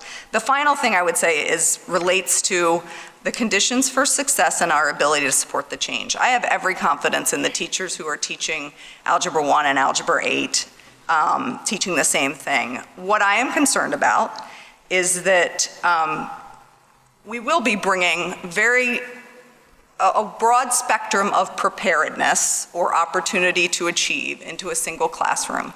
In the pilot classrooms, we have an average of 19 students, and we're seeing comparable results, right, to Algebra 1, to the other program. As we're proposing it to go out, we're looking at from 25 to 29 students at Nichols and Haven. That's a considerably larger class size. And the level of differentiation and supports to ensure success for all kids, I think, is a heftier lift. And I'm concerned about us rolling this out now, not in advance of that, working with our teachers. I understand it would come in conjunction, but not in advance of that. We're making the change at the middle schools. At the same time, we're introducing a new course in the fall. I know I respect the readiness survey. I think we already have one significant initiative that's going on.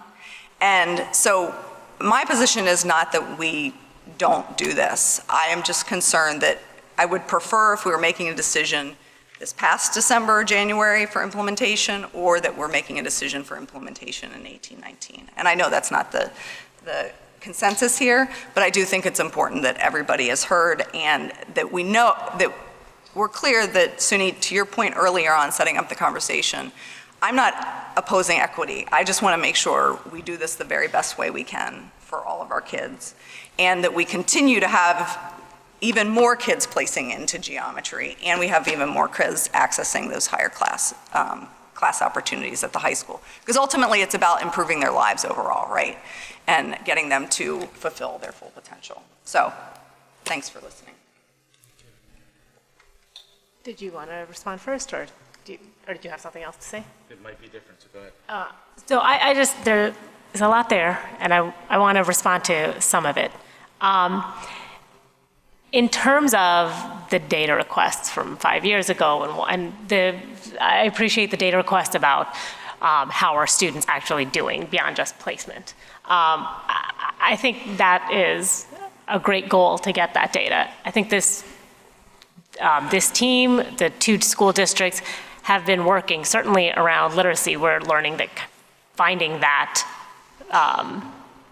longitudinal data is difficult. It's not just saying, figure it out and we can instantly have a report.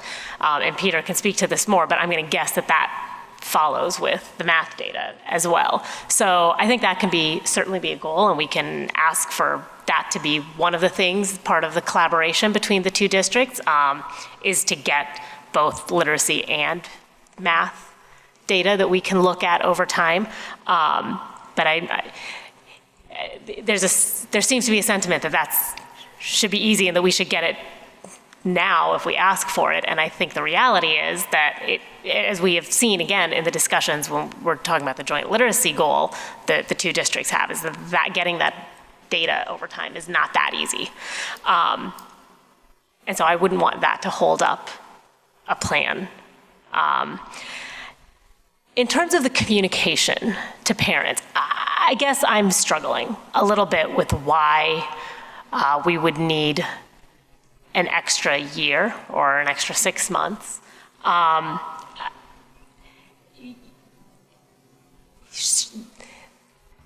think part of it is the framing. This is not as significant a change as I think there's a perception that it is.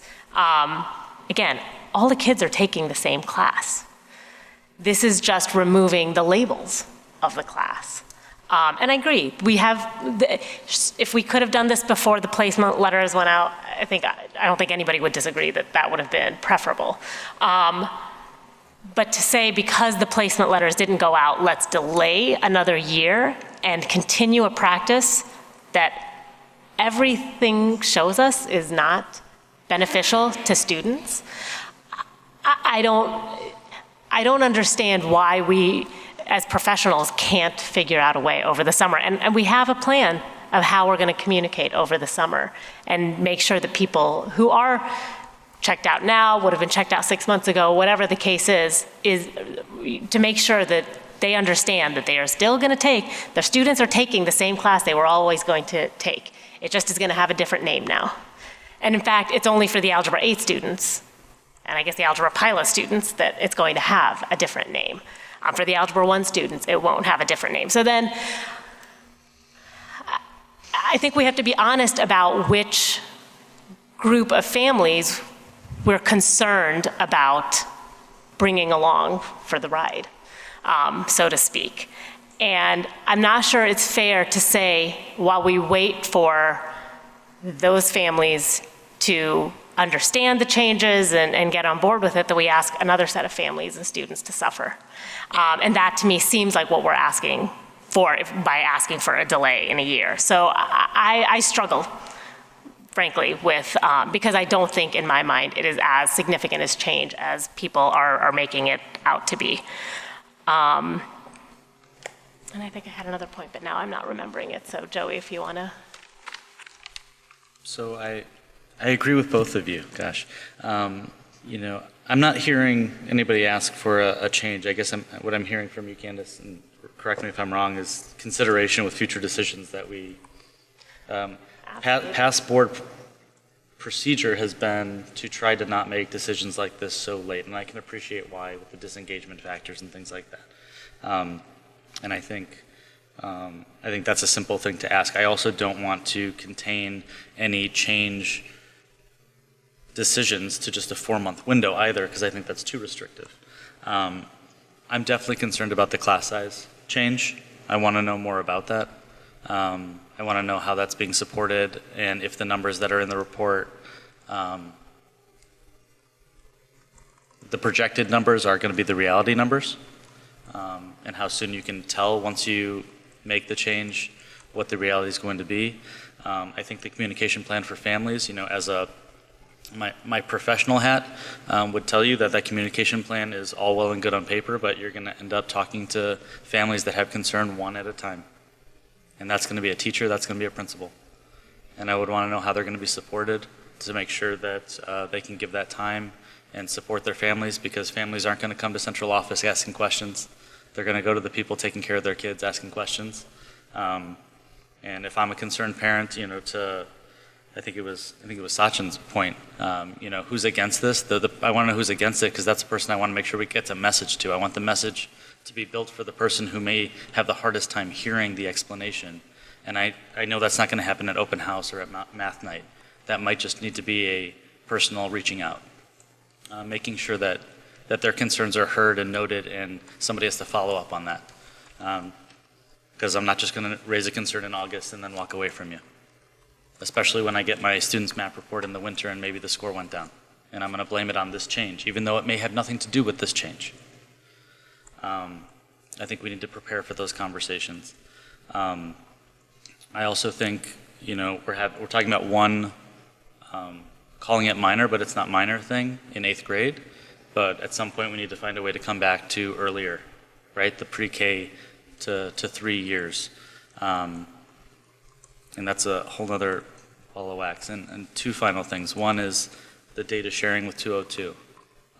I don't know how we get it done, but it seems absolutely asinine that we can't share data with the kids that we send over to 202 and find a way to figure out which kids they have over there and where they went to school here and build some longitudinal pathways to figure out where our kids are going and what percentage of kids are in certain classes and have that conversation with them, but also here as an organization here. Because you know they want to know where their kids are going to college, right? They're tracking that. So I don't know why we can't have the same expectation on our end. And if that's a board to 65 board to 202 board conversation, we'll do that. And finally, I think this is a really good start for us as a board to call it what it is. We're talking about race. We're talking about math, but we're talking about race. We're talking about an issue, an institutional situation that, as a product of 65, I lived through this. I went through these schools. I made friends who looked all colors of the earth. And by middle school, we started to separate. And if you think that walking into a class and watching your friends of color go into another classroom doesn't have an impact on the white kids as much as the black kids, then you're sorely mistaken, because it impacts both sides.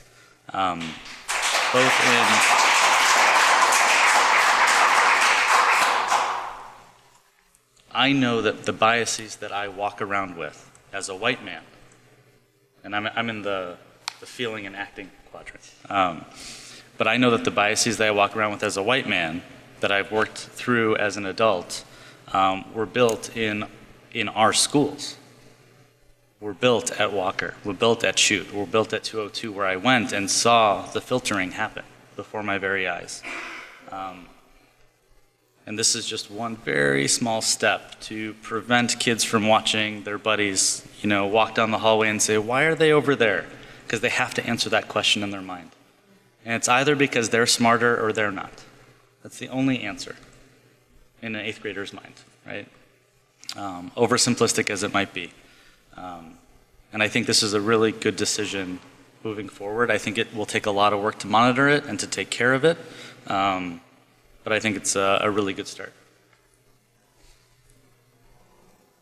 I just want to say one more thing. There was a comment where we were talking a little bit about whether or not this is a board issue to discuss or act on, and part of the reason why we wanted to move forward with this as an action item is because of the historical nature of the conversation, but for the sake of transparency, so that we are discussing this 2 times and we are putting a stamp on it, right, as a board. And so it could have very easily, we could have looked at school code, we could have looked at our policy and said, we don't really need to vote on this. You know, it's been done historically, we don't need to vote on this. We chose to vote on this so that we could have this discussion. I really appreciate everyone's voice. I've never, and my intention in coming to the board, it was never to be a rubber stamp. It was to hear from everyone and to work as 7 individuals with expertise, bringing all of our perspective to the table, whether we agree or disagree, to come out with the best for our education system. And I feel like this conversation has done just that.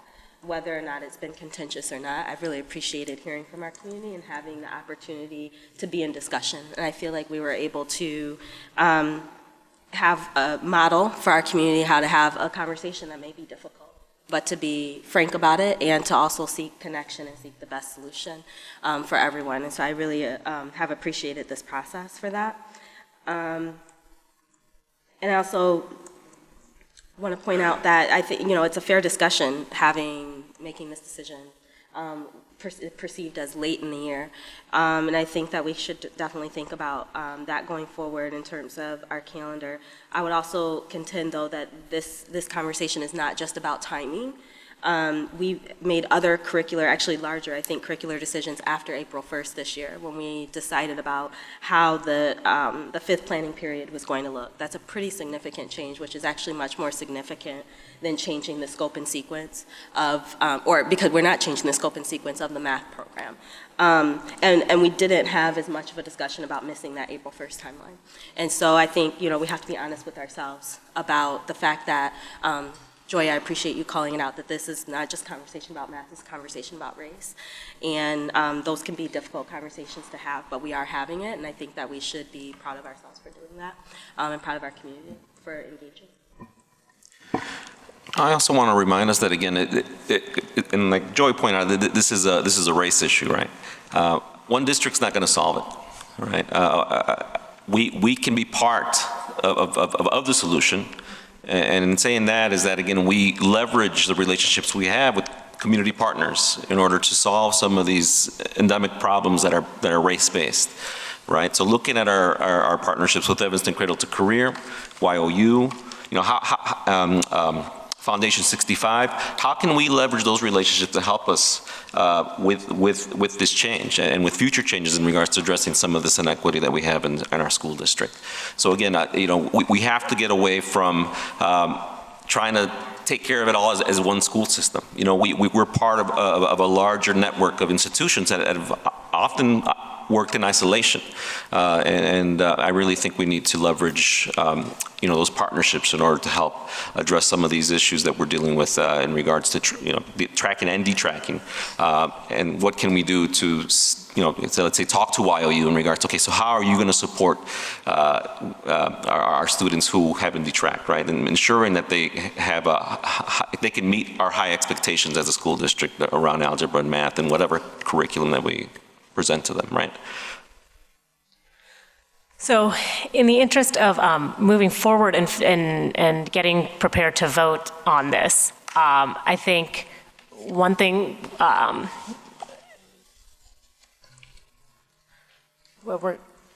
so I think one thing we can talk about is whether or not the 5-year, although that doesn't look like it's in the actual motion. So I think we're not actually voting on the 5 years. It doesn't seem like, unless I'm missing something. And it refers to recommendations. It says board commit to an Algebra 1 course as proposed for 5-year period. It says that in the motion?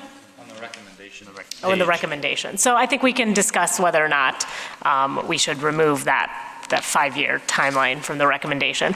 I would also like to discuss the phased implementation. And that's another one that I struggle with, especially after hearing not only from teachers last week, but from Meg today as a representative of the teachers through the teachers union, that I guess I'm still wondering why the phased implementation, given what we heard last week and today from our teachers who would be implementing this. And with all respect for the concerns that have been raised about communication, they don't seem phased by it. So I guess why is that? Should we consider taking the phased implementation part out of the recommendation? So our recommendation at this point, so completely value and respect the voice of educators in this recommendation without a doubt. There are kind of logistical aspects that we need to know that we have in place in order to lift off a recommendation smoothly. Somebody mentioned earlier tonight, one of the speakers talked about IEPs and ensuring that IEPs are met, putting any necessary revisions in place. We need to go complete building the schedules and make sure that we get algebraic site courses staffed appropriately. So there are conditions that we need to take care of prior to the students arriving in the classrooms with the necessary supports that will help to ensure success of this change. And so the reason we developed the implementation criteria is we believe the implementation criteria capture some of the very necessary ingredients to help ensure that level of success in year one. We believe our educators have the capacity to do this, but we need to make sure the systems and structures are in place and moving smoothly to support students and teachers in the process. So when you use the readiness checklist to evaluate who's ready, it's possible that everybody would be ready, but this leaves you the out in case somebody's not to That is absolutely correct. stage for their success at a later point. Yep. And we own part of, for any school that is not yet ready, we as a district own that with the school. It's our job, and we will ensure that those schools get ready, but it means that in the kind of the short window of time that we have to do this and do this well, that we are not yet there for a particular school. And so we will look, if all 3 schools have the readiness criteria in place, we will work on supporting those 3 schools. If we're not there yet, we'll work on getting the readiness criteria in place so that we can lift the following year successfully. And then, so the middle school math teachers, like for example, the ones that we heard from, who came from all the schools, will have an opportunity to be able to participate in the readiness checklist that you The provide? readiness criteria in the memo, a lot of it does focus on the kind of logistics pieces that I just spoke about. It's ensuring Right. that we have the opportunity, that we have some access around professional learning for special educators and math teachers, that we have the capacity to build the schedules and the windows of time that we need.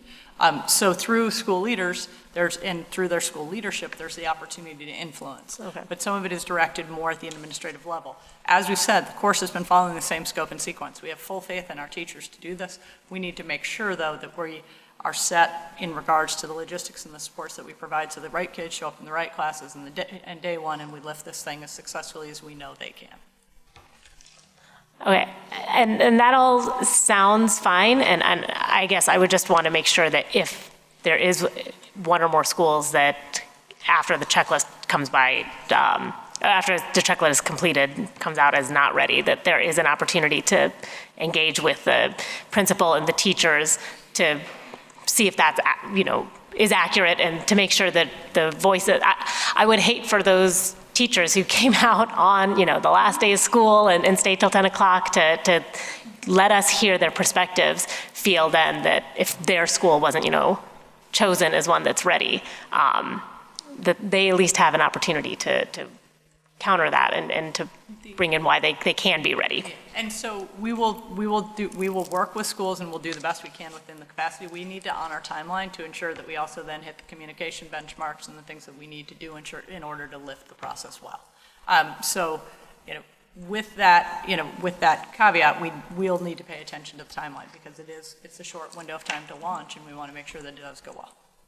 And our intent is still that all of the schools by the 18-19 school year will be implementing. And as Stacy suggests, not even suggests, as Stacy states, we want to make sure that this is successful. And the checklist allows us to look at the logistical issues and make sure that we can, where we need to fine tune, we can fine tune. And if we have to indeed wait a year in one setting or another, that we can then set that up for success in the following year. Would it be simpler than just to vote now for an implementation in all 3 schools for 18-19? Well, is that part of the phased implementation? The recommendation? I mean, no, just do it all in 18-19. I mean, instead of doing one next. Well, it seems, again, just strange, and I don't know, I get concerned about pitting one school community against another, and we got this, they didn't. At the end of the day, all the schools, regardless of how we call them, are getting the same Algebra 1 course. Right, that's what I'm. It's just a matter of changing, by doing the mix, there's a potential in one school that the ratio becomes like 32 kids in a class, and that might be a not ready on the criteria. We may need to then take it. We may need to rethink. Right. So, like there's those special education ratios, things like that. Is class size part of the consideration? Because I didn't see.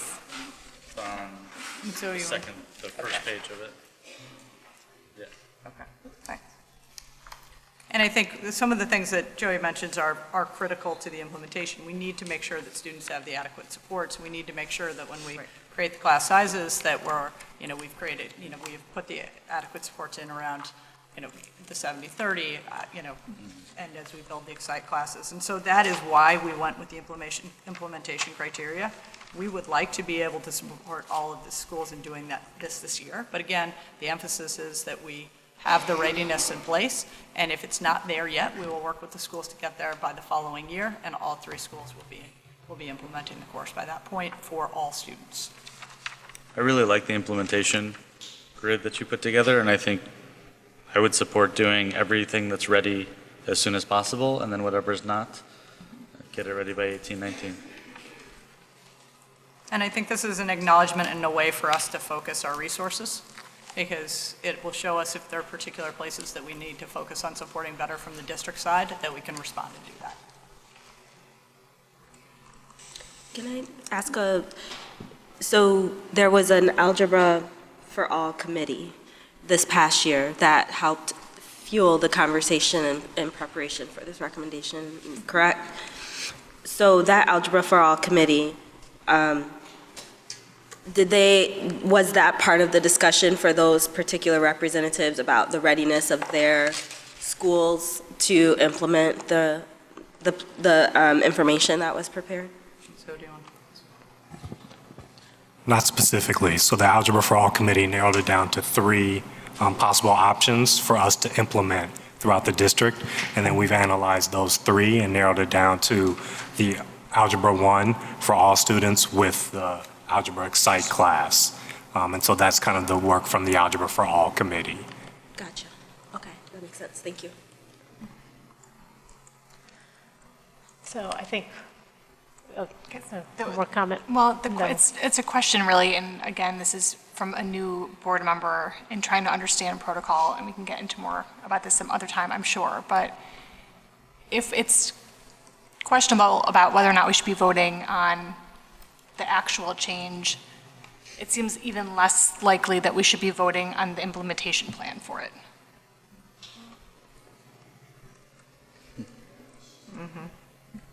Is that not accurate? We're recommending that we go forward with Algebra 1 for all, that we have a phased implementation, and if all the schools actually qualify based on this rubric, that we'll go with all the schools, and if not, we'll at least do 1, and we'll do the other 2 the following year. That's our recommendation. So I think there are definitely, there's no question that there is still a question about whether or not we should be voting on this. We're not going to solve that tonight. I think we could go on talking about it for another hour to if we wanted to, and still not come to an agreement on it. So I think we have to vote on what we have. I think the 5-year thing is probably the one thing that if we want to take that out, that makes sense. But the rest of it, I think we have to, if we're going to vote on this, then let's look at the recommendation that is in front of us and vote on that. Is there anyone here who is committed that we should have to bring this to a vote? You were saying we'd be here a long time. I don't know if that's fact. I think at this point, I don't think we should vote it. So, I mean. I don't see why not. I think at this point, you'd like we brought it forward. I think now to not vote on it, I think we should vote on it. I think we made the decision. The board has been involved in these decisions over the last 5 years, so I think we should vote on this. And I think we should go ahead and. Yes, are there any comments about this are we just removing the 5-year? Yeah, I guess we just remove that from the recommendation. It doesn't change the actual language of the, is that right? Okay. So with that, can we call for a vote? Mr. Halpern? Yes. Ms. Tanya Vudi? Yes. Ms. Chow? No. Mr. Hernandez? Yes. Ms. Cohen? Yes. Ms. Cartha? Yes. Motion carries 5-1, 1 absent.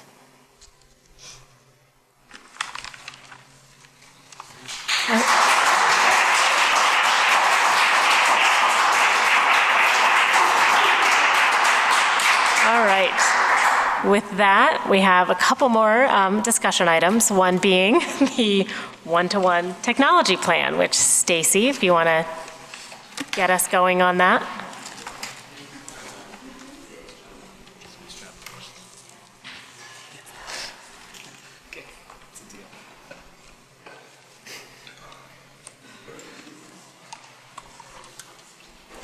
A quick minute and I'll have us ready.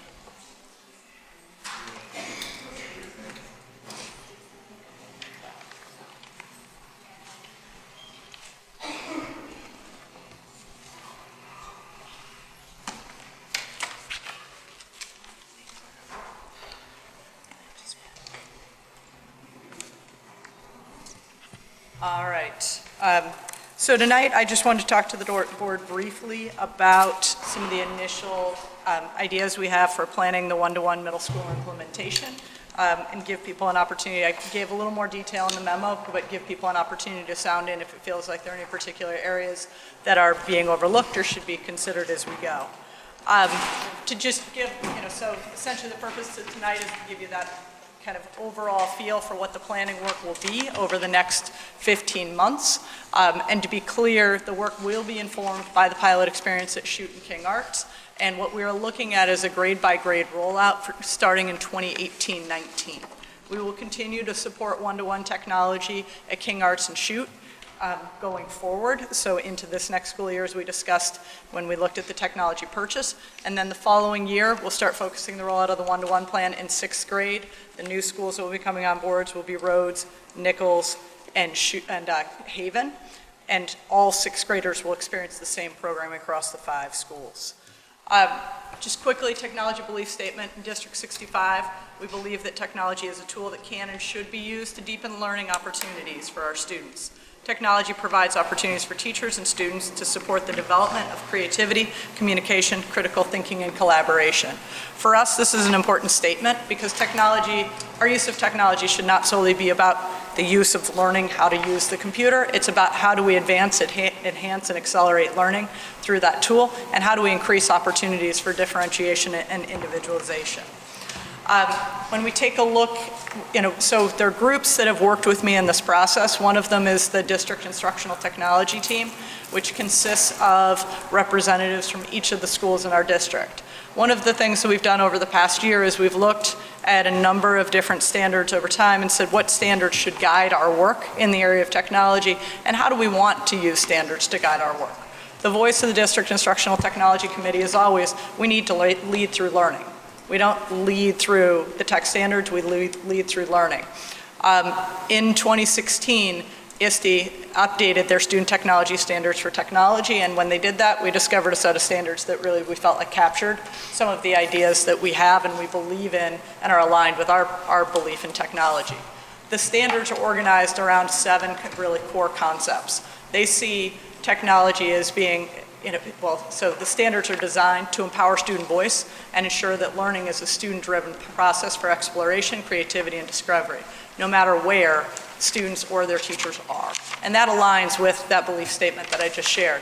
There's 7 big buckets that they look at are that students need to become digital citizens. We know that's critical work for our students, whether it's through the devices that we provide to them or the devices that inevitably end up in their hands and they navigate a digital world within school and beyond school. We want our students to be knowledge constructors. This aligns very well with our curricular approach in a number of places, and it aligns extremely well with the next generation science standards as we move forward. We want our students to be innovative designers. Again, there's a strong intersection to other curricular standards. We want students to be computational thinkers, and we're already advancing that work in our math classes.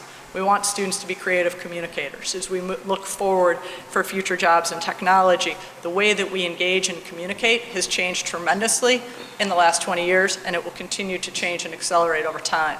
The ability to deliver a strong pitch is very different for our kids today than it may be standing here and delivering a pitch.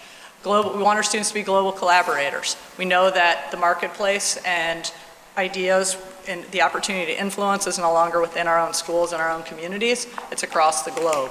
And we want our students to be empowered learners. We want them to be able to use tools in order to be able to share their learning, demonstrate their knowledge. We want them to be individuals that aren't just consuming through technology, but are creating and influencing using the tools in a way that's connected to our curriculum. So the committee really landed as on the play when we found these standards, when the new ones were released, they said this really helps and aligns with the learning that we have and can support the integration of technology into our work. As we enter into this work over the next 15 months and we've begun these conversations, there are a series of areas that we've identified or categories of work that need to get done in order to help for a successful implementation district-wide one-to-one for 2018-19. The first category, and each one is explained a little bit more deeply in the memo, is that we really need to land on our vision, our goals. What is it that we truly hope to achieve with this program? And I've framed a bit of that just in this conversation today, but we continue to refine that, and then we also need to make sure that we're sharing that work with our teachers and bringing the community into that vision. We need to do a policy review. We've got acceptable use policies in place. We have policies that we've put in place in our Digital Promise schools. We need to take the time to review those, identify what needs to be expanded, what needs to be refined, what needs to be revised in order to ensure that we have a clean liftoff. We need to consider economies of scale in these things. There are things that Chute and King Arts have done, site-based, that when you move district-wide, we need to find better systems and structures to support those things. So we need to take a look at policy review. Part of the work that we've already undertaken is engaging other districts, and a number of districts have been extremely helpful in sharing their experiences and also have been more than willing to share policy and their practices and procedures. So we have, I think, a nice set of networks to connect with and sample documents to run from when we identify potential gaps in our own documents. We need to take a good look at hardware and software, as we discussed, I think, in fair depth in our finance meeting recently. Part of that process, though, will be running short pilots in the fall, looking at both Chromebooks and iPads, aligned to the vision for what we want with the use of technology, as well as using essentially a device framework that says what are the capacities that we want in our tools, and allow teachers to sound in on which devices move them closer to being able to realize what it is that they want in regards to devices supporting teaching and learning. We need to take a look at professional learning, and an aspect of this is going to be to survey teachers and get a sense of their need.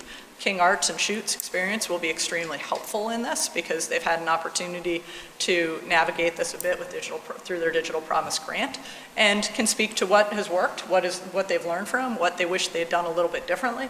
And then we're also looking potentially at utilizing essentially an online survey through Bright Bites that identifies potential areas for professional learning. It is a survey that ETHS utilized in their first year or two with Chromebooks in order to inform kind of their relative strengths and weaknesses in program, and that does impact professional learning as well as digital literacy in a number of different places.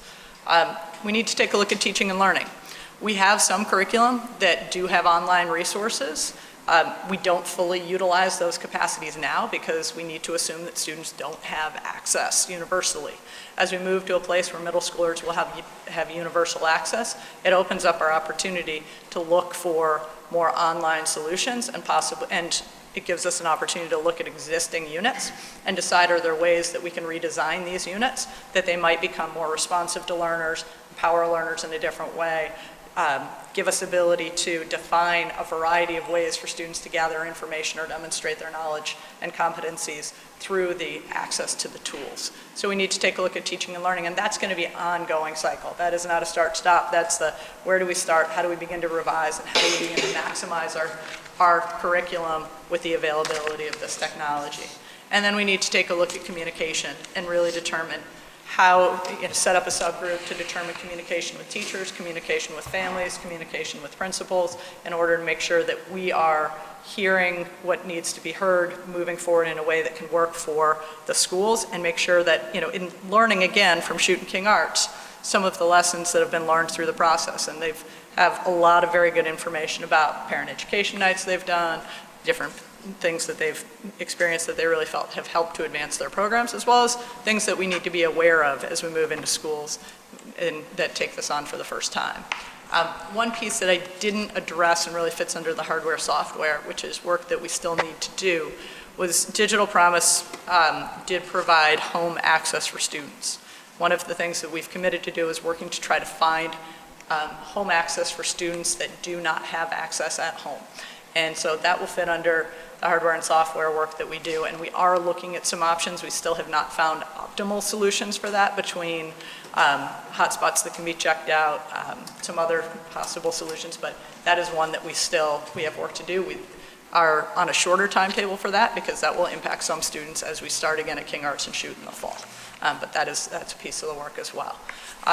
So what I wanted to do really was just give you a brief synopsis of that. I gave you a little more detail in the memo, but to open up for space in just a second for you to ask questions or call out things that you think we should be aware of that may not be kind of initially in the sketch that was provided.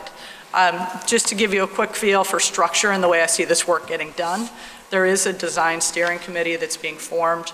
There is one lead person from each of the 5 sites that's involved in that design steering committee.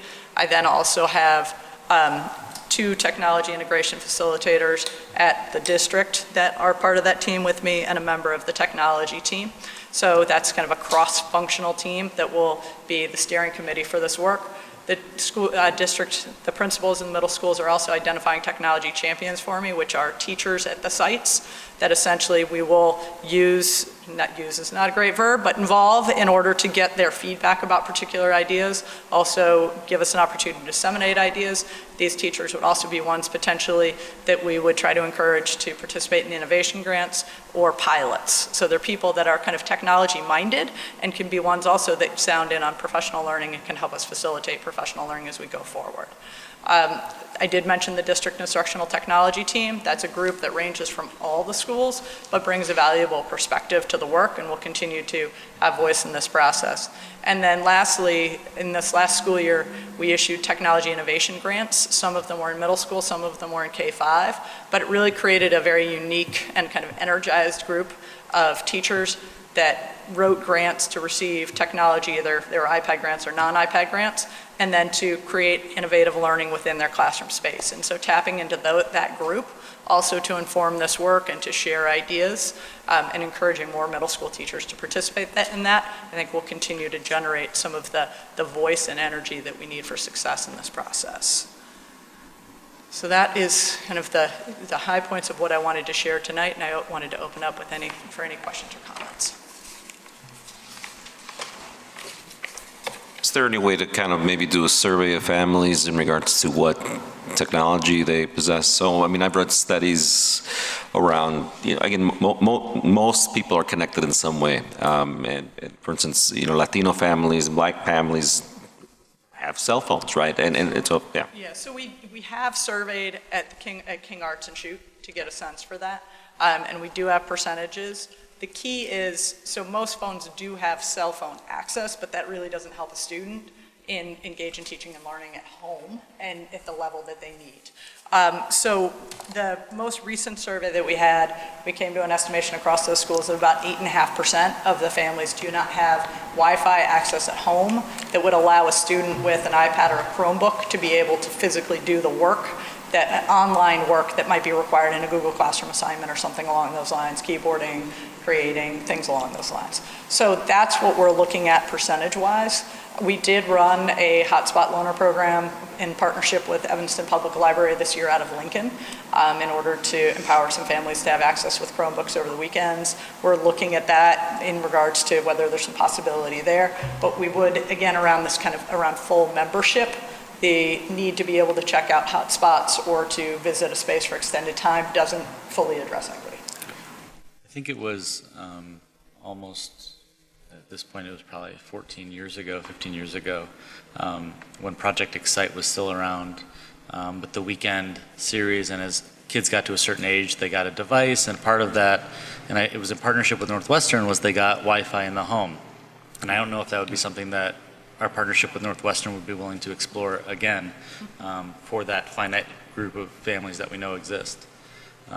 Because it was a successful community partnership to the degree that I experienced it, but it might be worth exploring again. That's helpful to know. It's easy to give ideas where somebody else is footing the bill. Yeah. Yep. And I think one of the ways to address that concern or challenge is through partnerships, and so that's interesting to know. Or the city. Right. Yeah. I was curious, actually, when we initially had this conversation, and now too, it sounded like during the pilot, there was some technical support that was provided and professional learning that was provided directly from, if I'm right, engineers and experts around technology from, I think it was Verizon. And I see here there's the element of identifying leaders in order to provide some of that professional learning and support.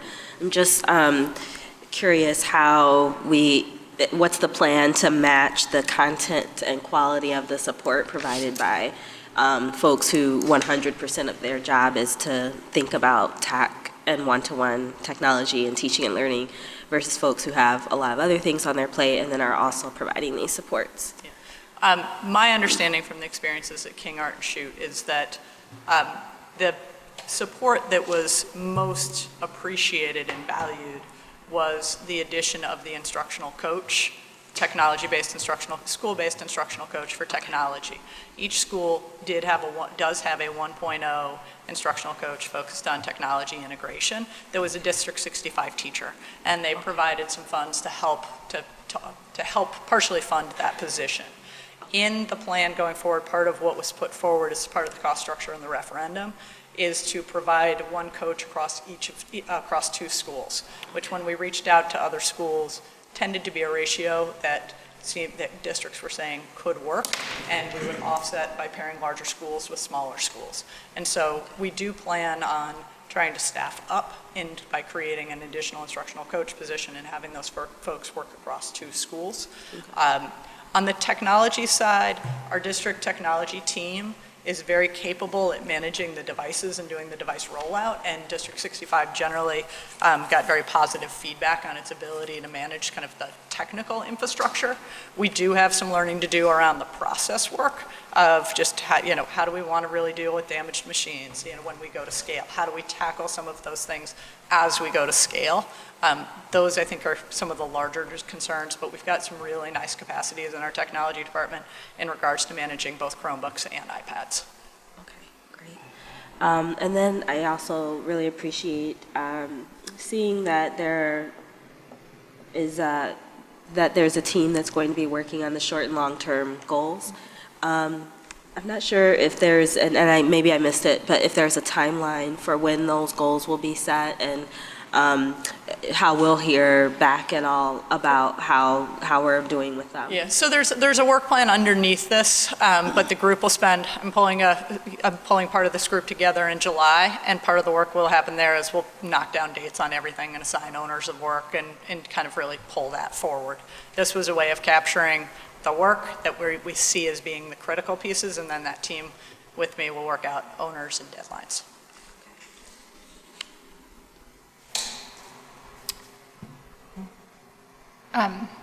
Sorry, I know you're done. Yes.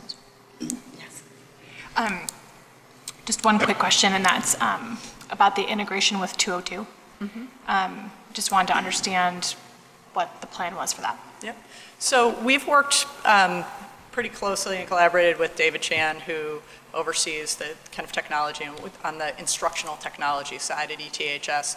And our coaches, actually, the instructional facilitators as well as the digital promise coaches, meet with the 202 team probably once every 2 months or so. And we actually ran an integrated Google certification cohort with 202 last summer, and a number of District 65 educators were certified through that process.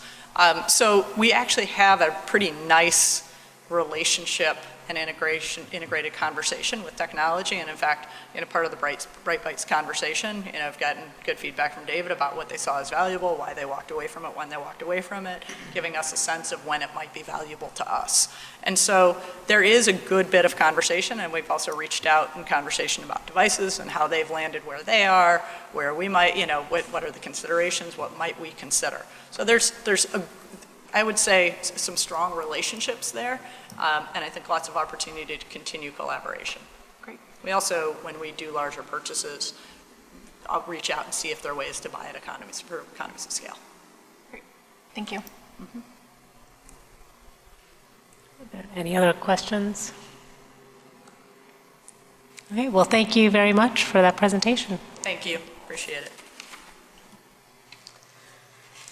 Okay, we will continue on to our last discussion item, 2017-18 Board Priorities Brainstorm. The thinking around this is, typically towards the end of the school year, we, as a board, we'll talk about, what our priorities, what we'd like to discuss and have on the calendar for next school year. So with that, I was hoping we could go around and everybody could list maybe 2 or 3 topics, or however many topics you might have, with the idea that it will help inform Dr. Gore and the cabinet as they go into their retreat over the next couple of weeks to plan the calendar for next year, in understanding what our priorities are so they can create the planning calendar for next year. And also, I think with the understanding that whatever list we give them, the idea going forward with some of the challenges that we've seen of trying to get things in place and timing and making sure that we have enough time to discuss and engage stakeholders as broadly as we want to for discussions, that less is more. And so even whatever list we come up with, when it goes to Dr. Gordon and his team, there might be further whittling down of it based on what the capacity we have is. Do you want to add anything to that? No, I mean, the said respectfully, less is more. And when I think at the, as I've mentioned to many of you, the macro level issues that we should be thinking of as we move forward, issues around instruction are key. Issues around equity are key. Issues around trust and working with all of our educators across the system, and then working with our community members is also key. And I think as we've emerged out of the conversations from Sean Reardon and from other conversations around the table, how we as a system focus on age 0 through age 8 is also key. And again, those are broad brush, and the less is more piece. We've done these exercises a couple times, and we've ended up expanding our reach, which is important. There's so many things to do, but as in the earlier discussion, we want to do this work well, and we want to be as focused as possible to get the types of accomplishments we want to get in the 17-18 school year. So with that, and given that it is already late and we are probably already tired, if we can get, does anybody want to start the? I'll start. I'll have 3. First would be the equity plan implementation, so more specifically on resources and training. I think continuing on the focus of the hiring and retention work in terms of what have we put in place, what's that yielding? And then we've talked a couple times around measures of progress. So, before the outcome measures, which may take some while, what are some measures that we're making progress or we're heading in the right direction? So that's my first category. Second one would be TWE expansion, because I think that's already on the docket, and clearly that's going to need to be a focus. And then third, I don't know the correct way to say this, but I wrote success for struggling learners, particularly pre-K to 3, and that being resource allocation. So how are we allocating resources? I know when we have the goal within the 25th percentile and below, we haven't gotten to 100% of those students. So maybe there's a way to focus in at the earlier ages to get to 100%. But really, how do we get to full execution of that goal that in the strategic plan, and specifically focusing on interventions at the pre-K to 3 level? Thank you. Who wants to go next? So just to go a little bit further also on the 0 to 3rd grader, 0 to 8 strategy, looking at and this goes hand in hand in regards to family engagement as well, which I think is really key, and how we engage parents and community about our programs and about our offerings in this district. Looking at home visiting as a way to, again,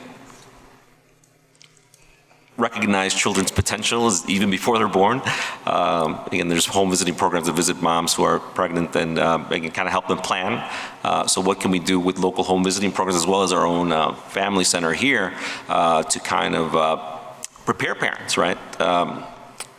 To have their experience here, their children's experience or embark, as they embark upon their academic journey through D65. So something to think about there.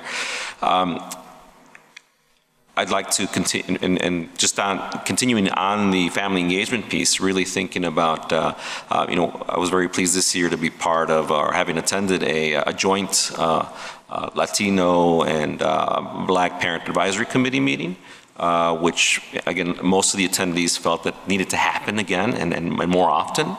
I'd also like to see something similar in regards to what we have in the BPAC, which again is something that's required by state law, but for African American parents, right? Having something that is we're giving Black parents a space in this community to be able to talk about the issues that they're dealing with and what their hopes and dreams are for their kids in our district. So trying to create a structure like that's similar to our BPAC. So I'm not clear how if that exists at all. I mean, I'm sure there's different parent groups, perhaps in different schools that meet that engage Black parents. But how can we make that something that is systematic or system-wide throughout our district, right? So again, giving parents those spaces to talk about and then advise us as a board in regards to how we make decisions on behalf of their children. Thank you. Did you want to go next, Joey? Or? I'll go. Some overlap here. I think the TWE expansion is a really big topic. I think Brandy has spent some time talking about that and learning about that and figuring out what the needs are there. Financially, I definitely want to know, we've got this, 8-year plan for, not running in the ground. I want to make sure that we have good year 1 targets and we hit them. And I think culture and climate. So I want to make sure that as a board we're doing what we need to do, given that we've got agreements in place with all of the working bodies of the district. Now's a really good time to make sure that we're recognizing people and seeing people and staging for the district leaders to do their job and be available to support those people and making sure that climate is right for the adults so that it can be right for kids. And I think that comes back to the less is more, making sure that people are available to be in the learning spaces, supporting learning spaces, and cheering people on. And lastly, the data piece. I think working with 202 and making sure that we're figuring out how to tell our story is really important. I think they're all really important. I think some of them are more work, some of them are less work, but it's all important. Thank you. Anya? Sure.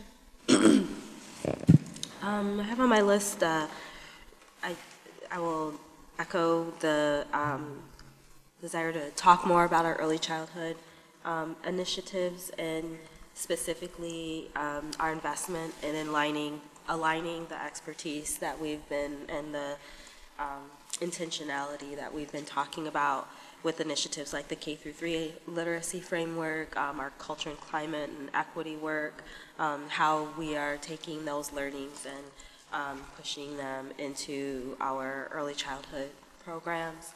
I also very much looking forward to the conversation about TWE expansion, and I know that expanding TWE into middle school is not on the agenda for next year, but prepping that conversation, I'm very much interested in talking about that priority. And then I'll echo also the comment about having some kind of parent advisory entity that is meant to support building access for Black families. Our data indicates that Latino and Black families are limited in access the most in opportunity to achieve. So, and I think that we have some models in place for culturally relevant staffing and supports and engagement. And I think I would like to continue talking about how we can learn from the quality of supports we have in our TWE program, which is amazing in terms of engaging in a culturally relevant way, and how we learn from that and when we're looking to also build access for Black families. And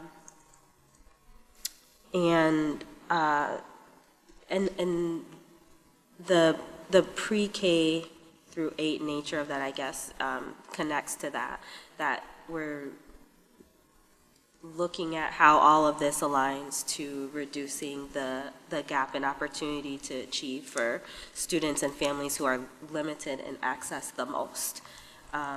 and how we're sharing learning through research and through staff and community to continue to be building those on-ramps for access for children and families. From the home visit program, our preschool programs, to our elementary and our middle school programs, I think we have a huge opportunity in aligning that work with that intentionality. Lindsay? So the first, my first, I think, point to add is the inputs and outputs. So coordination with both 202 and the pre-K feeder programs that feed into District 65. So coordination with both of those entities to make sure that we are well aware of the educational opportunities that are available to the students that are coming into our kindergarten program, predating kindergarten readiness, to try to influence as early as possible, and then to make sure that we are making a very warm handoff to 202. The next point, maybe I'm wrong for bringing this up because I'm surprised I'm the first person to mention it, but in Corey Wallace's report, she had mentioned, along with the detriment of tracking math, she had also mentioned the detriment of busing. And it's been a long time since we've addressed the current, borders and practices of our district, and given the conversation that needs to happen around TWE expansion and the, busing from 5 corners of the 5th Ward to 5 different schools, I think it's maybe a good time to address that. And then the last piece is focusing on the whole child. With the with the implementation of the social emotional learning class, I think it's a good opportunity to figure out how we can live that in and out every day in the school environment, particularly with a focus on lunchtime and recess, to incorporate that into the quote-unquote curriculum. I forgot a couple of things. One, when I was talking about our culturally relevant programs, specifically calling out how we are supporting ACC and ensuring that it's not a program offering in name only, but that we're actually investing in its success and the potential for it to be a model elsewhere, and also specifically looking at not just the content of what we're doing, but our staffing model for supporting that content in terms of demographic, as well as in actual duties assigned to supporting culturally relevant offerings. I don't have a ton to add, actually, from what people said. I, too, agree the equity implementation plan, the action plan, is something that I think we're going to need to spend some time looking at and refining and figuring out how that integrates into the strategic plan and what additional metrics we need to be able to evaluate that. I agree that we need to look at busing and our busing policy and possibly looking at boundary lines, and specifically calling out that recommendation in the equity report. And then, we've kind of, in the past couple of years, talked about maybe looking at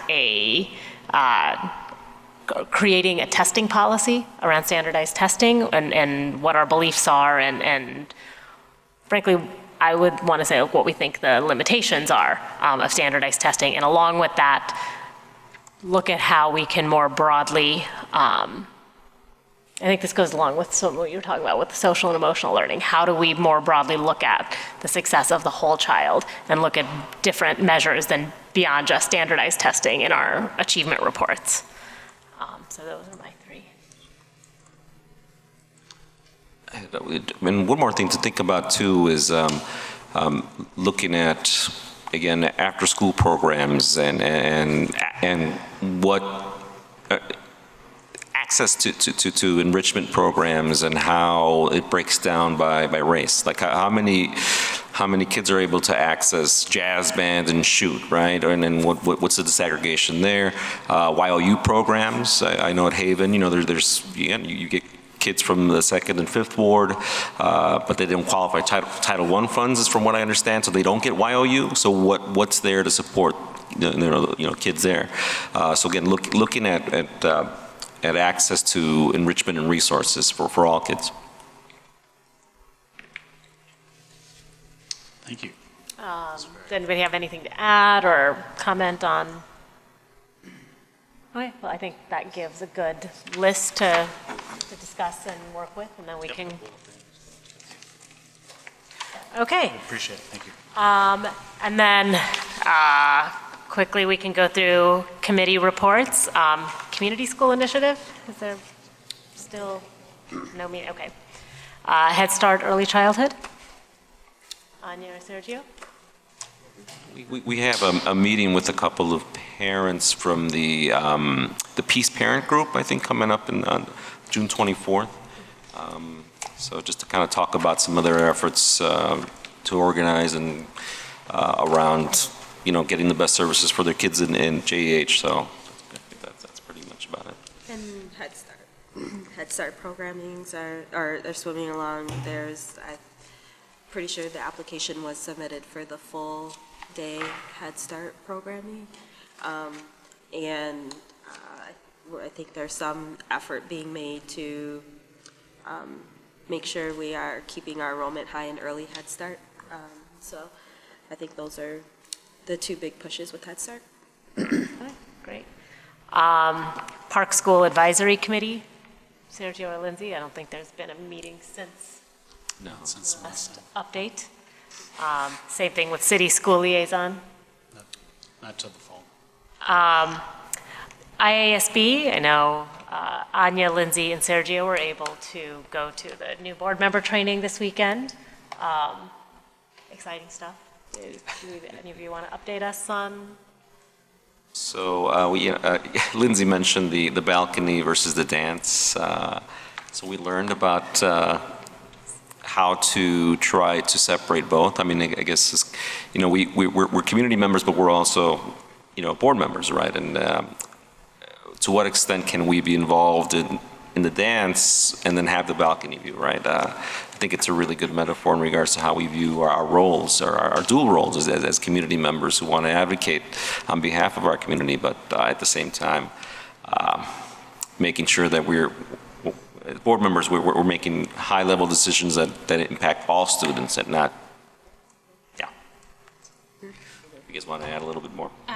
The one, I'm a pretty cynical person, but the training was actually really good.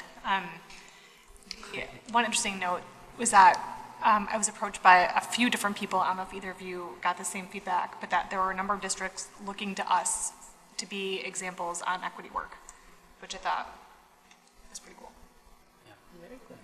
Yeah, I will say that one of the stats that stood out to me, it was a good training.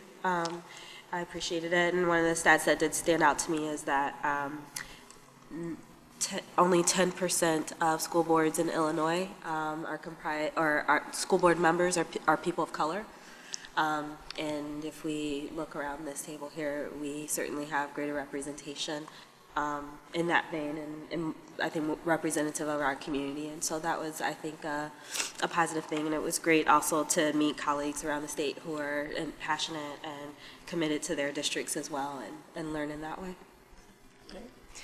Well, and as we have our follow-up to our board retreat tomorrow and discuss board protocols, I'm sure we'll have more opportunity to discuss some of the things that you learned. Okay, Joint District 65-202 Committee, no meetings until next year. Finance Committee met last week, so. It's on TV. Meeting in August. Same thing, regular board meeting policy, all will resume next year, so nothing really to report on that. Do we have any additional public comment?